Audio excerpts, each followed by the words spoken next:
Hi friends, welcome to MS Krish అకా. నేను మీ సదానందం. మనం ఈరోజు టెట్ డిఎస్సిలో భాగంగా 6th క్లాస్ యొక్క తెలుగు భాష వ్యాకరణం గురించి ఒకసారి చూసేద్దాం. సో చలో guys, ready to the class. So మన ఎంఎస్ క్రిష్ అకాడమీని ఎవరైనా సబ్స్క్రైబ్ చేసుకోకుండా ఉన్నట్టయితే తప్పకుండా సబ్స్క్రైబ్ చేసుకోండి. మరిన్ని మంచి మంచి వీడియోస్ చూడండి, online classes and test series కోసం. మన ఎంఎస్ క్రిష్ అకాడమీ యొక్క వాట్సాప్ గ్రూప్ లింక్ ప్రొవైడ్ చేస్తాను, డిస్క్రిప్షన్లో జాయిన్ అవ్వండి. ఓకేనా? రైట్. సో 6th క్లాస్లో మనకి టోటల్గా 12 లెసన్స్ ఉన్నాయండి. సో 12 పాఠాలు, వాటి ఒకసారి పేర్లు ఒకసారి చూద్దాం.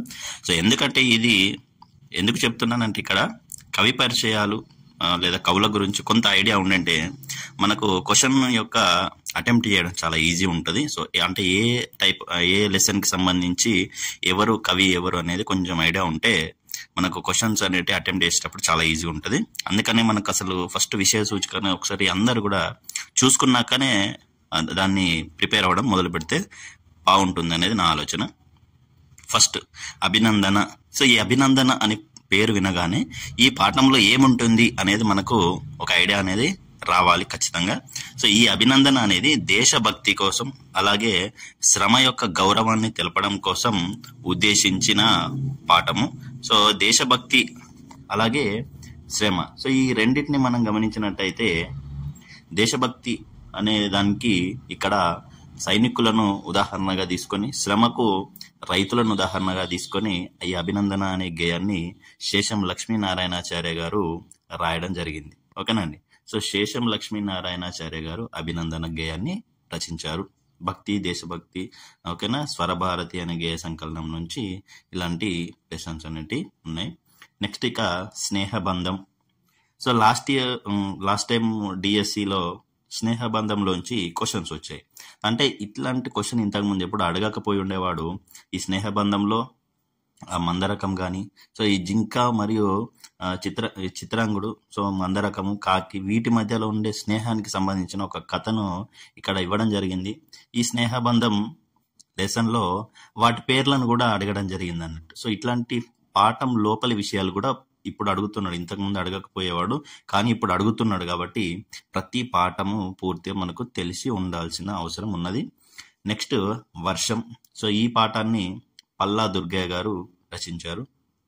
మనకు తెలుసు కదా, పాలవెల్లి అనే ఒక ఖండకావ్యాన్ని రాశాడు పల్లా దుర్గయ్య. సో ఈయన వర్షం గురించి, అంటే వర్షం పడే సిచ్యువేషన్ ఎలా ఉంటుంది, దాన్ని వర్ణనాత్మకంగా ప్రకృతి యొక్క చిత్రణను ఈయన వివరించడం జరిగింది. అలాగే ఇది ఒక ఖండకావ్యం అనే ఒక ప్రక్రియకు సంబంధించింది, పల్లా దుర్గయ్య గారు రచించారు. నెక్స్ట్ ఇక లేఖ అనుంది. సో ఈ లేఖ అనేది ఎవరు రచయిత అనేది ఎవరు లేరు, చరిత్రను సంస్కృతిని తెలియజేస్తూ లేఖ రచన అనేది, ఇది యాత్ర రచనకు సంబంధించిన లేఖ. ఓకేనండి. సో ఒక యాత్ర ఏ విధంగా చేశారనేది అనుభవాలు అనేవి ఈ లేఖలో ఉన్నాయి. ఇక శతక సుధ. దీంట్లో చాలా మంది కవులు ఉన్నారు. సో ఈ శతక కవుల గురించి, శతకం అంటే ఏంటి, 100 పద్యాల పైన ఉండే పద్యాల యొక్క కావ్యాన్ని శతకం అని అంటారు. సో అది శతక సుధ, అలాగే శతక కవులు. నేను పూర్తిగా ఒక్కొక్క లెసన్ కంప్లీట్గా ఎక్స్ప్లెయిన్ చేసేటప్పుడు ఇవన్నీ చెప్తాను. సో మనం ఓన్లీ బ్రీఫ్గా చూసుకుందాం. ఇప్పుడు ఓన్లీ క్లాస్ అబౌట్ వ్యాకరణమే కాబట్టి అవన్నిటి గురించి ఎక్కువగా డీప్గా వెళ్ళను. Next lesson 6th lesson Pothana బాల్యం. దీనిని వానమామలై వరదాచార్యులు గారు రచించారు. పోతన బాల్యంలో ఏ విధంగా ఉండేవాడు అనే దాని గురించి, సో పోతన తన తమ్ముడి గురించి దీంట్లో ఉంటుంది. వానమామలై వరదాచార్యులు గారు, ఈయన చెన్నూరు వాస్తవ్యులు.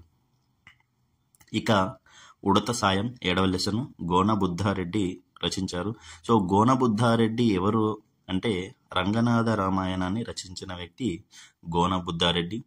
ఈయన కొడుకులు కాచవిభుడు, విఠలుడు ఇద్దరు కూడా గోనబుద్ధారెడ్డి రచించిన రంగనాథ రామాయణాన్ని చివరి పార్ట్ పూర్తి చేశారు. సో ఈ గోనబుద్ధారెడ్డి రచించిన రంగనాథ రామాయణంలో మనకు శివధనుర్భంగం అనే ఒక లెసన్ కూడా మనం చిన్నప్పుడు చదువుకొని ఉంటాం. సో అది గోనబుద్ధారెడ్డి గురించి. ఉడత సాయం అనే ఈ పాఠము ద్విపద ప్రక్రియకు చెందింది. సో ద్విపద అని మనకు పేరు గుర్తు రాగానే మొట్టమొదటి మనకు గుర్తొచ్చేది పాల్కురికి సోమనాథుడు. సో ఈ ద్విపదను ఎక్కువగా ప్రాచుర్యంలోకి తీసుకొచ్చింది కూడా ఆయన. ఇక చెరువు అనే పాఠం స్వాగతం. అంటే చెరువు తనకు తాను సొంతగా తన గురించి తాను చెప్పుకుంటే దాన్ని స్వాగతం అంటాం ఎప్పుడు కానీ.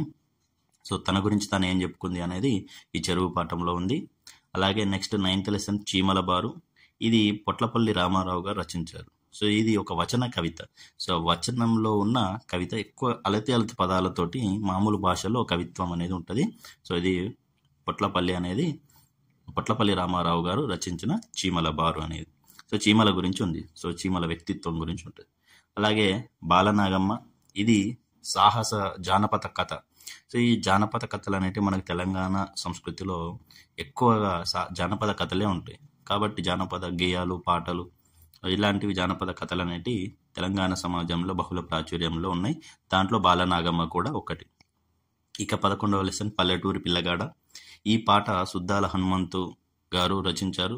సో పల్లెటూరి పిల్లగాడ అనే పాఠంలో బాల కార్మికుల యొక్క కష్టాలు ఏ విధంగా ఉంటాయి, వాటి చదువుకు దూరంగా ఉండి ఏ విధంగా బ్రతుకుతున్నారు అనేదాన్ని వర్ణించడం జరిగింది.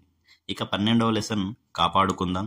దీంట్లో పర్యావరణం గురించి నాకు ఇవ్వడం జరిగింది. సో చెట్లు అట్లా పర్యావరణాన్ని ఏ విధంగా సంరక్షించుకోవాలి అనే దాని గురించి చెప్పడం జరిగింది. సో ఇది విషయ సూచిక గురించి. ఇక ఉపవాచకంలో సోమనాద్రి లేదా పెద్ద సోమ భూపాలుడు గద్వాల కోటను ఏ విధంగా నిర్మాణం చేశాడు అనేది ఉంటుంది. అలాగే మన జాతర, జనజాతర, మేడారం జాతర గురించి ఉంటుంది. అలాగే ఎలుక పెళ్లి. సో ఎలుకకు సంబంధించిన ఒక చిన్న స్టోరీ. తెలంగాణ పల్లెలు సంస్కృతి. సో తెలంగాణ యొక్క పల్లెల్లో సంస్కృతి గురించి ఇక్కడ వివరించడం జరుగుతుంది. అలాగే వాగ్గేయకారుడు రామదాసు. సో భక్త రామదాసు గురించి ఈ పాఠంలో ఇవ్వడం జరిగింది. ఇది ఉపవాచకంలో ఉన్న పద్యాలు. ఇక్కడ స్టార్ గుర్తు పువ్వు గల పద్యాలు కంఠస్థం చేయాలని ఇచ్చిండు. అలాగే విషయ సూచికలో ఈ నక్షత్రం లేదా ఒక పువ్వు గుర్తు గల పాఠాలను కాంపోజిట్ తెలుగు వారు చదవాల్సిన అవసరం లేదు అని ఇచ్చాడు. సో కాంపోజిట్ తెలుగు అంటే అర్థం ఏంటంటే కొన్ని స్కూల్స్లో 80 మార్క్స్ తెలుగు రాస్తే ఇంకొక 20 మార్క్స్ సాంస్క్రిట్ రాస్తారు అన్నట్టు. సో ఆ విధంగా వాళ్ళు 100 మార్కులకు రాస్తారు ఎగ్జామ్, తెలుగు ఎగ్జామ్నే. సో 80 మార్క్స్ తెలుగు రాస్తే 20 మార్క్స్ సాంస్క్రిట్ కానీ అట్లా రాస్తారు. సో వాళ్ళకు కొన్ని పాఠాలు అనేవి తీసేస్తారు. కాబట్టి ఈ గుర్తున్న పాఠాలను మాత్రం వాళ్ళు చదవరు అన్నట్టు. సో అది మనకు తెలుగు విషయ సూచిక గురించి. ఇక మనము వ్యాకరణంలోనికి వెళ్ళిపోతే ధ్వని అనే మాటకు చప్పుడు, శబ్దము అని అర్థం. ధ్వని అనే మాటకు చప్పుడు లేదా శబ్దము అని అర్థం. సో భాష విషయంలో ధ్వని అంటే నోటితో పలికేది అని అర్థం. సో ఏ చప్పుడైనా కూడా అది ధ్వని కాదు. భాష విషయంలో మాత్రం నోటితో పలికేదాన్ని ధ్వని అని అంటాం. ఎందుకంటే బయట కూడా చాలా శబ్దాలు చేస్తాం, అప్పుడు వాటిని మనం భాషల విషయంలో ధ్వని అని అనలేము. కాబట్టి భాష విషయంలో ధ్వని అంటే నోటితో పలికేది అని అర్థం. భాషా ధ్వనులకు చెందిన అక్షరపు గుర్తుల పట్టికను వర్ణమాల లేదా అక్షరమాల అని అంటారు. సో భాషా ధ్వనులకు చెందిన అక్షరపు గుర్తుల పట్టిక. సో భాషలో అంటే ఏ భాషకైనా కూడా వాటిలో అక్షరాలు ఉంటాయి. సో ఆ అక్షరాలను రాసిన పట్టికను వర్ణమాల లేదా అక్షరమాల అంటారు. సో తెలుగులో ఆలు ఉంటాయి కానీ సో అట్లా ఆ నుంచి రౌతి వరకు ఉన్న వాటినన్నిటిని కలిపి వర్ణమాల లేదా అక్షరమాల అంటారు. సో వర్ణము అంటే అక్షరమే. సో అట్లా ఆ అనేది ఒక ధ్వనిని తెలిపే గుర్తు, అంటే అది ఒక అక్షరం. సో ఇటువంటి వర్ణాలను అచ్చులు అంటారు. సో ఆ నుండి ఔ వరకు అన్నట్టు. సో అచ్చులు ఏమంటే ఆ నుండి ఔ వరకు. అలాగే క, ఖ, గ, ఘ ఇవన్నీ కూడా హల్లులు అంటారు. సో వీటిని మనము రౌతి వరకు సూచిస్తాం. సో కక్క, గగ్గ నుంచి రౌతి వరకు ఉన్నవన్నీ హల్లులు అన్నట్టు. ఇక్కడ అక్షరమాలలో ఎలా ఉన్నా హల్లు అనేది పొల్లుగా పలికే ధ్వని. రాయడం మాత్రమే మనము నిజానికైతే క అని రాస్తాం, కానీ ఇది హల్లుగా ఉండేది అసలు క కాదు. సో యాక్చువల్గా దీని రూపం ఏంటిదంటే కు. సో ఈ కుకి మనము ఏదో ఒకటి అచ్చును కలుపుతాం. సో కు ప్లస్ ఆ అయితేనే అది కాగా మారింది. నిజానికి మనం రాసే హల్లు అనేది పొల్లుగా పలకాల్సిన ధ్వని, కానీ దానికి ఒక అచ్చు అనేది తోడవుతుంది. సో మొదటిది హల్లు, రెండవది అచ్చు. ఇవి రెండు కలిపి మనం రాస్తూ ఉంటాం. ఇలా కొన్ని అక్షరాలలో 2 కానీ 3 కానీ హల్లులు కూడా కలిసి ఉండవచ్చు. ఇవి 3 రకాలుగా ఉంటాయి. ఓకేనండి. సో అవేంటి అంటే ద్విత్వాక్షరము, సంయుక్త అక్షరము, సంశ్లేష అక్షరము. సో ద్విత్వాక్షరము, సంయుక్తాక్షరము, సంశ్లేష అక్షరం అంటే ఏంటిదంటే, ఇప్పుడు మామూలుగా మా అనేదాన్ని మనం ఏం రాస్తాం, ము ప్లస్ ఆ అని రాస్తాం. అంటే ము ప్లస్ ఆ అనే దాని వల్లనే మా అనే హల్లు అనేది ఏర్పడింది. ఇక్కడ ము ప్లస్ ఆ అనేదా కాకుండా ఇంకా ఎక్స్ట్రాగా ఇంకొక హల్లు ఏదైనా వస్తే దాన్ని మనము ద్విత్వాక్షరం కానీ సంయుక్తాక్షరం కానీ అనుకోవచ్చు. ఒకవేళ మూకి అదే హల్లు ఒత్తుగా వచ్చిందనుకోండి, యాడ్ అయిందనుకోండి, అంటే ము ప్లస్ ఆ వచ్చిందనుకోండి, అప్పుడు రెండు సేమ్ ఒకే హల్లుకు సంబంధించిన ఒత్తుగా వస్తాయి. అంటే ఒక హల్లుకు అదే హల్లు ఒత్తుగా వస్తే ఇది మాకు మా ఒత్తిస్తే మా అని అవుతుంది అన్నట్టు. సో ము ప్లస్ ఆ మా అవుతుంది. సో అప్పుడు మనం అమ్మ రాయాలంటే ఆ తర్వాత ఇది ఆ అనేది అచ్చు, కాబట్టి దీనికి ఏం అవసరం లేదు. ఈ మాకు మా ఒత్తు పెట్టాలంటే ము ప్లస్ ఆ అనేది రావాలన్నట్టు. ఓకేనా? సో ము ప్లస్ ఆ అయితే మా అవుతుంది. సో ఇట్లా హల్లులు అనేటివి ఏర్పడతాయి. అట్లాంటప్పుడు మనకు ఒక హల్లుకు అంటే ఒక ము కావచ్చు, లేదా కు కావచ్చు, లేదా చు కావచ్చు, లేదా రు కావచ్చు. సో ఇవన్నీ హల్లులు అన్నట్టు. సో ఒక హల్లుకు సేమ్ అదే హల్లు ఒత్తుగా వస్తే మనకు ఒత్తక్షరం వస్తుంది. అంటే కు ప్లస్ ఆ అయితే కా అవుతుంది, కా. లేదా ము ప్లస్ మా ఆ అయితే మా అవుతుంది. అలాగే చు ప్లస్ ఆ అయితే చా అవుతుంది. సో ఈ విధంగా మనకు హల్లులకు అదే హల్లులు ఒత్తుగా వస్తే వాటిని మనము ఏమనాలి, ద్విత్వాక్షరం అనాలి. సో ద్విత్వము అంటే అర్థం అంటే ద్వి అంటే రెండు కదండి. సో రెండు సేమ్ ఉన్న అక్షరాలు. సో ద్విత్వము అంటే రెండు సేమ్ అక్షరాలు అన్నట్టు. సో రెండు ఒక్కదానికి అదే ఒత్తుగా రావడం అనేది ద్విత్వాక్షరం. అంటే కాకు కా ఒత్తే వస్తే ద్విత్వాక్షరం అవుతుంది, గాకు గా ఒత్తు వస్తే ద్విత్వాక్షరం, చాకు చా ఒత్తు వస్తే ద్విత్వాక్షరం. ఇక సంయుక్తాక్షరం అంటే చాలా ఈజీ. సో ఒకదానికి మరొకటి రావడం. సో కాకు వేరే ఒత్తు ఉండాలి, చాకు వేరే ఒత్తు, ఓకేనండి. సో మాకు వేరే ఒత్తు. సో అట్లా మనకు రకరకాలుగా వస్తాయి. సో ఒక హల్లుకు మరొక హల్లు ఒత్తుగా వస్తే సంయుక్తాక్షరం అని అంటాం. ఒక హల్లుకు అదే హల్లు ఒత్తుగా వస్తే ద్విత్వాక్షరం. మరి సంశ్లేష అక్షరం అంటే ఏంటిది అంటే ఏం లేదు, సింపుల్. ఒక హల్లుకు రెండు లేదా అంతకంటే ఎక్కువ ఒత్తులు వస్తే సంశ్లేష అక్షరం అంటారు. ఫర్ ఎగ్జాంపుల్ మనకి ఇక్కడ ఏమని ఉంటుంది, రాష్ట్రం రాయాలనుకున్నాం. సో రాష్ట్రం రాయాలనుకుంటే షా అనే హల్లుకి టా అనే హల్లు, అలాగే ర అనే హల్లు కూడా వస్తుంది, రాష్ట్రం అవుతుంది. సో ఇక్కడ ఒకటే హల్లుకి రెండు ఒత్తులు రావడం జరిగింది. దాన్నే సంశ్లేష అక్షరం అని అంటాము. సో ఈ విధంగా మనకు అస్త్రము, శస్త్రము, వస్త్రము ఇట్లాంటి వస్తాయి కదండి. సో శస్త్రం అనుకున్నప్పుడు సా అనే హల్లుకి రావత్తు, తావత్తు వస్తుంది. అంటే సా అనే హల్లుకి తా అనే హల్లు, రా అనే హల్లు కూడా వచ్చింది. కాబట్టి దీన్ని మనం సంశ్లేష అక్షరం అని అంటాం. ఓకేనండి. సేమ్ అక్షరాలు ఒత్తులుగా వస్తే ఒక హల్లుకు మరొక హల్లు వస్తే ద్విత్వాక్షరం, ఒక హల్లుకు వేరే హల్లు ఒత్తుగా వస్తే సంయుక్తాక్షరం, ఒక హల్లుకు రెండు వేరు హల్లులు ఒత్తుగా వస్తే అది అప్పుడు సంశ్లేష అక్షరం అని అంటాం. ఓకేనా అండి. సో ఇదంతా మనం చెప్పుకున్నదంతా ఇక్కడ ఉన్నది, ఒకసారి చూడండి. కు ప్లస్ ఆ కా. రైట్. సంయుక్తాక్షరం అంటే ఒక హల్లుకు మరో హల్లు ఒత్తు చేస్తారు సంయుక్తాక్షరం. ఇక్కడ చూడండి, న ప్లస్ యు ప్లస్ ఆ అంటే ఇది న్యా అవుతుంది. సో ఈ న్యా కావాలంటే న అంటే ను ప్లస్ యు ప్లస్ ఆ అని రావాలి. సో ఇట్లా అవి సంయుక్తాక్షరాలు అంటే ఏర్పడి సంశ్లేష అక్షరం అంటే ఇగో లక్ష్మి ఇక్కడ ఇచ్చింది చూడండి. సో లక్ష్మి అంటాం కదా. సో కు ప్లస్ ము ప్లస్ ఈ. సో ఇన్ని హల్లులు ప్లస్ లాస్ట్కి ఈ. సో ఇవన్నీ కలిసి ఏర్పడుతున్నాయి. కాబట్టి ఇక్కడ ఒక హల్లు కానీ హల్లుకు షు కానీ ము కానీ రెండు ఇక్కడ ఒత్తులుగా రావడం జరిగింది. సో కకారానికి షకారము, మకారము హల్లులుగా వచ్చాయి. కకారం అంటే క, షకారం అంటే ష, మకారం అంటే మా అన్నట్టు. ఇవి హల్లులుగా ఒత్తులుగా వచ్చినాయి కాబట్టి ఇది సంశ్లేష అక్షరము. ఇక వర్గాక్షరాలు చూడండి. సో అలాని మనం ఒక లైన్గా మంచిగా ఆర్డర్లో రాస్తే కా నుంచి స్టార్ట్ అయ్యేటి అన్ని కా వర్గము ఇన్యా వరకు. చా వర్గం అంటే చచ్చ జజ్జ ఇని. టా వర్గం అంటే టట్ట డాన.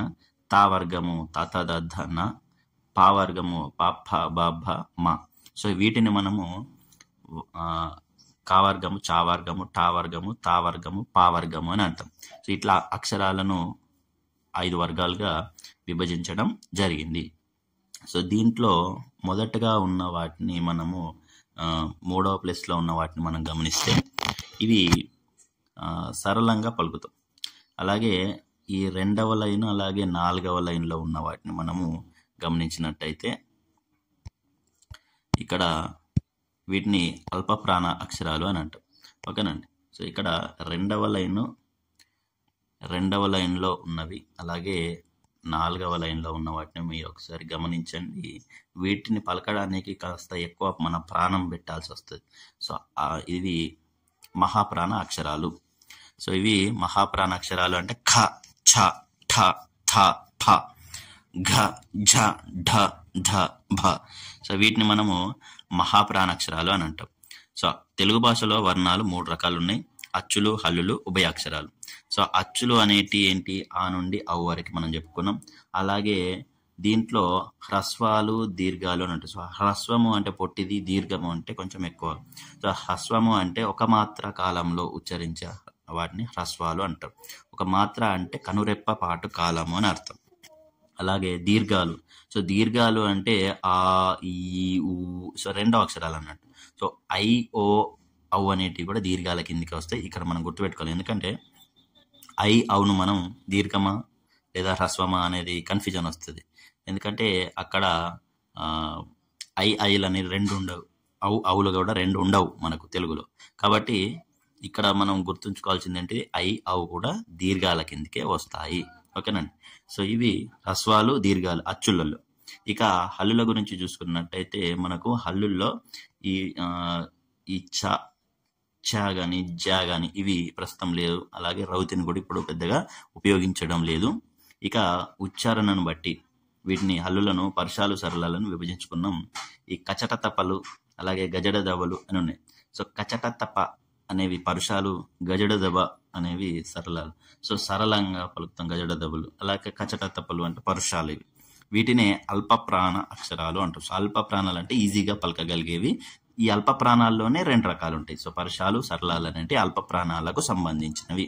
ఇక మహాప్రాణాలు అంటే ఏంటి అంటే ఈ ఖ, ఘ, ఛ, ఠ, థ, ప ఇవన్నీ మహాప్రాణాలు, వర్గయుక్కులు అంటారు. సో వర్గయుక్కులు అనేది ఇక్కడ చూడండి మీరు. సో 2nd లైన్లో ఉంటాయి అన్నట్టు. ఇవన్నీ ఎక్కడ ఉంటాయంటే 2nd లైన్లో ఉంటాయి. సో వర్గాలుగా సో మనం అట్లా ఈజీగా గుర్తుపెట్టుకోవచ్చు. ఏమైనా ఉందండి, ఖ, ఛ, ఠ, థ, ప, ఘ, ఝ, డ, ద, బ ఇవి ఉన్నాయి చూడండి. సో ఇవి 2వ లైన్లో ఉన్నాయి. సో ఇది 1, ఇది 2, ఇది 3, అలాగే ఇది 4. సో ఇక్కడ 2వ లైన్లో, 4వ లైన్లో ఉన్న వాటిని మనము వర్గయుక్కులు అని అంటాం. ఓకే, వర్గం అంటే తెలుసు కండి. సో వర్గం అంటే 2 స్క్వేర్ మనకు తెలుసు. కాబట్టి ఈ 2, 4 ఈ మన లైన్లలో ఉండేవి వర్గయుక్కులు లేదా మహాప్రాణ అక్షరాలు అని అంటాం.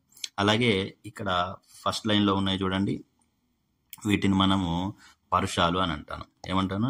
సో ఈ 1st లైన్లో ఉన్న వాటిని పరుషాలు అని అంటాం. అలాగే ఈ 3rd లైన్లో ఉన్న వాటిని సరళాలు అని అంటాం. ఇవి సరళాలు, అలాగే ఇవి పరుషాలు. సో ఇవి సరళాలు, పరుషాలు. ఇక ఈ 2వ లైన్లో, 3వ లైన్లో ఉన్న వాటిని, 2వ లైన్లో, 4వ లైన్లో ఉన్న వాటిని మనం ఏమంటున్నాం? వీటిని ఏమంటున్నాం? మహాప్రాణ అక్షరాలు అంటాం. సో మహాప్రాణ అక్షరాలు. ఓకేనండి, రైట్. ఇక్కడ ఇంకొక లాస్ట్ లైన్ కూడా ఉంది కదండి. సో ఈ లైన్లో ఉన్న వాటిని అనునాసికాలు అంటాం. ఏమంటామండి? అనునాసికాలు. ఓకేనా, రైట్. ఇప్పుడు ఒకసారి క్లియర్గా చూసేద్దాం. దీంట్లో మనం 5 వర్గాలుగా విభజించుకున్నాం హల్లులని. సో ఈ 5 ఈ 1st లైను అలాగే ఈ 3rd లైను వీటిని మనం అల్ప ప్రాణాక్షరాలని అంటాం. ఓకేనండి, ఈ అల్ప ప్రాణాక్షరాల్లో ఈ లైన్ని మాత్రం మనము పరుషాలు అని, అలాగే ఈ గజడ దబలను మాత్రం సరళాలు అని అంటాం. ఓకేనండి, ఇది క్లియర్. అల్ప ప్రాణాక్షరాలు అయిపోయినాయి. ఇక ఈ 2 లైన్లు, so 2nd line, 4th line, 4th line, 2nd line, 4th line వాటిని మహాప్రాణ అక్షరాలు అని అంటాం. ఓకేనండి. సో ఈ మహాప్రాణ అక్షరాలు వీటిని వర్గయుక్కులు అని అంటాం. ఎందుకంటే ఇది చూడండి second 4, so 2 power square, so రెండు కూడా వర్గాల సంబంధించినవి ఉన్నాయి, అట్లా గుర్తుపెట్టుకోండి. ఓకేనా, వర్గయుక్కులు అని అంటాం. ఇక లాస్ట్ లైన్లో ఇన్య, ఇని, న, మా ఇవి ఉన్నాయి. సో వీటిని అనునాసికాలు అని అంటాం. సో అనునాసికాలు అని ఎందుకంటాం అంటే నాసికం అంటే ముక్కు అండి. సో నాసికం అంటే అర్థము ముక్కు. సో ముక్కుతో పలికేటి కాబట్టి వీటిని అనునాసికాలు అంటారు. సో ముక్కుతోటి గాలి వెళ్ళకుండా వీటిని పలకలేం. సో ముక్కు మూసి పలకండి, అసలు వాటి సౌండ్ మారిపోతుంది. సో ఇన్య, ఇని, న, మా అని ముక్కుతో పలకాల్సి వస్తుంది కాబట్టి అనునాసికాలు అని అంటారు. ఓకేనండి, రైట్. ఇక్కడ అచ్చుల్లోనే రస్వాలు దీర్ఘాలు ఉంటాయి కదా. సో మొదటి ఆ, ఈ, ఊ వీటిని రస్వాలు అంటాం. ఆ, ఈ, ఊ అనే వాటిని దీర్ఘాలు అని అంటాం. ఇవి అచ్చుల్లో. ఓకేనా, రైట్. ఇక ఇవి కాకుండా మనకు మిగతావి యా, రా, లా, వా ఉన్నాయి. వీటిని అంతస్తాలు అని అంటారు. యా, రా, లా, వా వీటిని ఏమంటారండి? అంతస్తాలు అని అంటారు. ఓకేనా. ష, ష, స, హ వీటిని ఊష్మాలు అని అంటారు. ష, ష, స, హ వీటిని ఏమంటామండి? ఊష్మాలు అంటారు. సో ఊష్మాలు అంటే అర్థం ఏంటంటే ఊది పలికేవి అని అర్థం. ఓకేనండి. సో ఈ మిగతావి అంటే ఈ అల్ప ప్రాణాలు, మహాప్రాణాలు అనునాసికాలకు మరియు ఈ ఊష్మాలకు మధ్యలో ఉన్నవి కాబట్టి వీటిని అంతస్తాలు అని అంటాం. సో యా, రా, లా, వ అనేవి అంతస్తాలు, ఇవి మధ్యలో ఉన్నవి. ఓకేనండి, రైట్. ఇక రౌతి అనే అక్షరాన్ని మనము ఉపయోగించటం లేదు, దీనికి బదులుగా మామూలు రానే ఉపయోగిస్తున్నాం. అలాగే చ, జ అనేవి కూడా లేవు, మామూలుగా చ, జ అనే వాటిని ఉపయోగిస్తున్నాం ఇప్పుడు. ఓకేనా. ఇక ఉభయాక్షరాలు. సో అక్షరాలలో మనం 3 రకాలుగా విభజించుకున్నాం కదండి. అవేంటి మూడు రకాలు? అచ్చులు, హల్లులు, ఉభయాక్షరాలు. సో వర్ణమాలలోని వర్ణాలన్నిటినీ మూడు భాగాలుగా విభజించుకున్నాం. అచ్చులు, హల్లులు, ఉభయాక్షరాలు. సో అచ్చులలో చూసినాం కదా హ్రస్వాలు అలాగే దీర్ఘాలు. ఓకేనా. హల్లులలో చూసినాం కదా చాలా రకాలు ఉన్నాయి. దీంట్లో హల్లులలో అల్ప ప్రాణాలు, మహాప్రాణాలు ఉన్నాయి. అల్ప ప్రాణాలలో పరుషాలు ఉన్నాయి, సరళాలు ఉన్నాయి. అలాగే మహాప్రాణాలనే వర్గయుక్కులని కూడా అంటాం. సో ఇవి కాకుండా అనునాసికాలు ఉన్నాయి. వాటి తర్వాత అంతస్తాలు కూడా ఉన్నాయి. అంతస్తాల తర్వాత ఊష్మాలు కూడా ఉన్నాయి. ఇక ఉభయాక్షరాలు అంటే ఏంటి అంటే 0, అరసున్న, విసర్గ. 0, అరసున్న, విసర్గ. ఇవి మనం ఒకసారి గమనించినట్టే 0ను ఎక్కడెక్కడ రాయొచ్చండి? ఆ పక్కన రాయొచ్చు, అమ్మ అవుతుంది. ఓకేనండి. ఓకేనా. ఈ పక్కన రాయొచ్చు, ఇమ్మ అవుతుంది. గా పక్కన రాయొచ్చు, గమ్ అవుతుంది. ఓకేనండి. చా పక్కన రాయొచ్చు, చమ్మ అవుతుంది. సో చందమామ, గంప. ఓకేనా. సో అంగి, ఇంటి, ఇట్లా మనం చాలా రకాలుగా రాసుకోవచ్చు. అంటే అచ్చులతోని రాయొచ్చు, హల్లులతో కూడా రాసుకోవచ్చు. సో ఈ 0నే కాదు, అరసున్ననైనా కూడా, విసర్గనైనా కూడా అచ్చులతోటి మరియు హల్లులతోటి రెండింటితోటి కూడా మనం రాసుకునే వీలున్నది. కాబట్టి ఉభయులకు అంటే ఇద్దరికి, ఉభయం అంటే అర్థం ఏంటంటే ఇద్దరికి. సో ఇద్దరికి సంబంధించినది కాబట్టి వీటిని ఉభయ అక్షరాలు అంటారు. సో ఇవి ఇద్దరికి సంబంధించినవి, అంటే అచ్చులకి సంబంధించినవి, హల్లులకు సంబంధించినవి, ఇద్దరికి సంబంధించినవి కాబట్టి వీటిని ఉభయ అక్షరాలు అంటారు. సో ఇద్దరితోని రాయొచ్చు మనం, అచ్చుల పక్కననే రాయొచ్చు మనం, హల్లుల పక్కన కూడా రాసుకోవచ్చు. ఓకేనా. సో అచ్చులతో హల్లులతో ఉపయోగించడం వల్ల వీటిని ఉభయ అక్షరాలు అంటాం. ఉభయ అక్షరాలు అంటే 3: 0, అరసున్న, విసర్గ. అరసున్నకు గ్రాంధిక భాషలో ఎక్కువగా ప్రాధాన్యత ఉంటుంది. సో అరసున్న అనేది మనకు పాత తెలుగు భాషలో అంటే గ్రాంధికం భాషలో, గ్రంథాల భాషలో మనకు ఎక్కువగా ప్రాధాన్యం ఉన్నది. విసర్గకు సంస్కృత పదాలకు దగ్గర మాత్రమే ఎక్కువగా ఉపయోగిస్తున్నారు. మామూలుగా 0ను ఇప్పుడు కూడా చాలా విరివిగా ఉపయోగిస్తున్నాం, కానీ ఈ అరసున్న అనేది గ్రాంధిక భాషలోనే ఎక్కువగా ఉపయోగించేవాళ్ళు. ఇక విసర్గ అనేది సంస్కృతానికి సంబంధించిన పదాలు, అంటే అంతఃపురం. ఓకేనా. సో అట్లాంటి సంస్కృతానికి సంబంధించిన పదాల పక్కన ఎక్కువగా ఉపయోగిస్తున్నాం. ఇక లింగములు అని ఇచ్చాడు. సో లింగములు అనే దానికి సో ఇవి స్త్రీలకు సంబంధించిన పదాల లేదా పురుషులకు సంబంధించిన పదాల లేదా పై రెండు కాని వాటి, అంటే మానవ సంబంధం కాని వాటిని, అనగా వస్తువులకు కానీ, పక్షులకు కానీ, జంతువులకు కానీ, సో వాటిని సూచించడానికి ఉపయోగించే పదాలను నపుంసక లింగ పదాలు అని చెప్పొచ్చు. సో స్త్రీ కానీ, పురుష కానీ, నపుంసక కానీ ఈ మూడింటికి సంబంధించిన పదాలను లింగములు అని చెప్పడానికి ఉపయోగిస్తాం. ఇక గీత, లత కూరగాయలు తేవడానికి అంగడికి వెళ్ళారు అని ఇచ్చండి ఇక్కడ. అలాగే ప్రదీప్, సందీప్ వాళ్ళ నాన్నతో కలిసి పట్టణానికి వెళ్ళారు. పిల్లి ఎలుకను వెంబడించింది, చెట్టు మీద కోతులు దుంకుతున్నాయి. ఈ వాక్యాలలో గీత, లత అనేవి స్త్రీ సంబంధించిన పదాలు మనకు తెలుసు. వీటిని స్త్రీలింగ పదాలు అని అంటాం. ఇక ప్రదీపు, సందీపు, నాన్న ఇటువంటి మగవారికి ఉపయోగించే పదాలు కాబట్టి వీటిని పుంలింగ పదాలు అని అంటాం. ఇక పిల్లి, ఎలుక, చెట్టు, కోతులు ఈ పదం అనేది ఇక్కడ పిల్లి అంటే ఆడపిల్ల, మగ పిల్లి అని తెలపడానికి అవకాశం లేదు. ఎలుక అంటే ఇది ఆడ ఎలుకన, మగ ఎలుక అని ఈ పదం చూడంగానే మనకు తెలియట్లేదు. సో చెట్టు కానీ, కోతులు కానీ, సో ఇటువంటి పదాలను మనము నపుంసక లింగ పదాలు అంటాం. సో మనం పర్టికులర్గా ఆడ ఎలుక లేదా మగ ఎలుక, మగ చెట్టు, మగ కోతి, ఆడ కోతి ఇట్లా రాస్తేనే తప్ప మనకు తెలియదు. కాబట్టి ఆ మామూలు పదాలని నపుంసక లింగ పదాలు అని అంటాం. ఓకేనండి. ఇక అంటే వీటికి ఎగ్జాంపుల్గా మనం చాలా రకాలుగా చెప్పుకోవచ్చు. సో మగవారికి ఉపయోగించిన పదాలని పుంలింగ పదాలు అంటాం, ఆడవాళ్ళకి ఉపయోగించే పదాలని స్త్రీలింగ పదాలు అంటారు. అలాగే ఆడవాళ్ళు కాదు, మగవాళ్ళు కానీ చెప్పలేకుండా ఉన్నటువంటి పదాలను నపుంసక లింగ పదాలు అని చెప్పవచ్చు. ఓకేనా, రైట్. ఇక విభక్తి ప్రత్యయాలు. సో విభక్తి ప్రత్యయాలు అంటే మనకు ఒక అక్షరాన్ని లేదా ఒక వాక్యాన్ని ఫుల్ఫిల్ చేయాలంటే ప్రతి పదానికి చివరన, కొన్ని పదాలకు చివరన ఒక అక్షరాన్ని ఉంచితేనే దానికి ఒక సంపూర్ణమైన అర్థం వస్తుంది. సో గీత గీసిన అక్షరాన్ని, పదాన్ని తొలగించి చదివి చూడండి అని ఇచ్చిండి ఇక్కడ. సో అవేంటి ఒకసారి గమనిద్దాం మనము. తెలంగాణ సంస్కృతి ఉనికి బతుకమ్మ పండుగ ప్రతీక. హోలీ పండుగ మన దేశం కాకుండా విదేశాల్లో జరుపుతారు. పీర్ల ఇత్తడి, వెండి తయారు చేస్తారు. వాని పూజ పూల కోసింది. ఇట్లా ఏదైనా అర్థం వస్తుందా అండి? రావట్లేదు. ఎందుకంటే వాని పూజ కొరకు పూలను కోసింది. సో ఈ ను కానీ కొరకు కానీ తీసేస్తే అర్థం రాదు. పీర్లను ఇత్తడితో, వెండితో తయారు చేస్తారు. ఈ తో ను అనే వాటిని తీసేస్తే మనకు సరిగా పలకడం రావటం లేదు.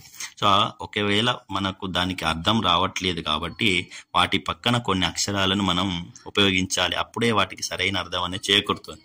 సో పై వాక్యాల పదాల మధ్య సంబంధం సరిగా లేదు కాబట్టి ఆ ను కానీ, తో కానీ అటువంటివి ఉపయోగించు.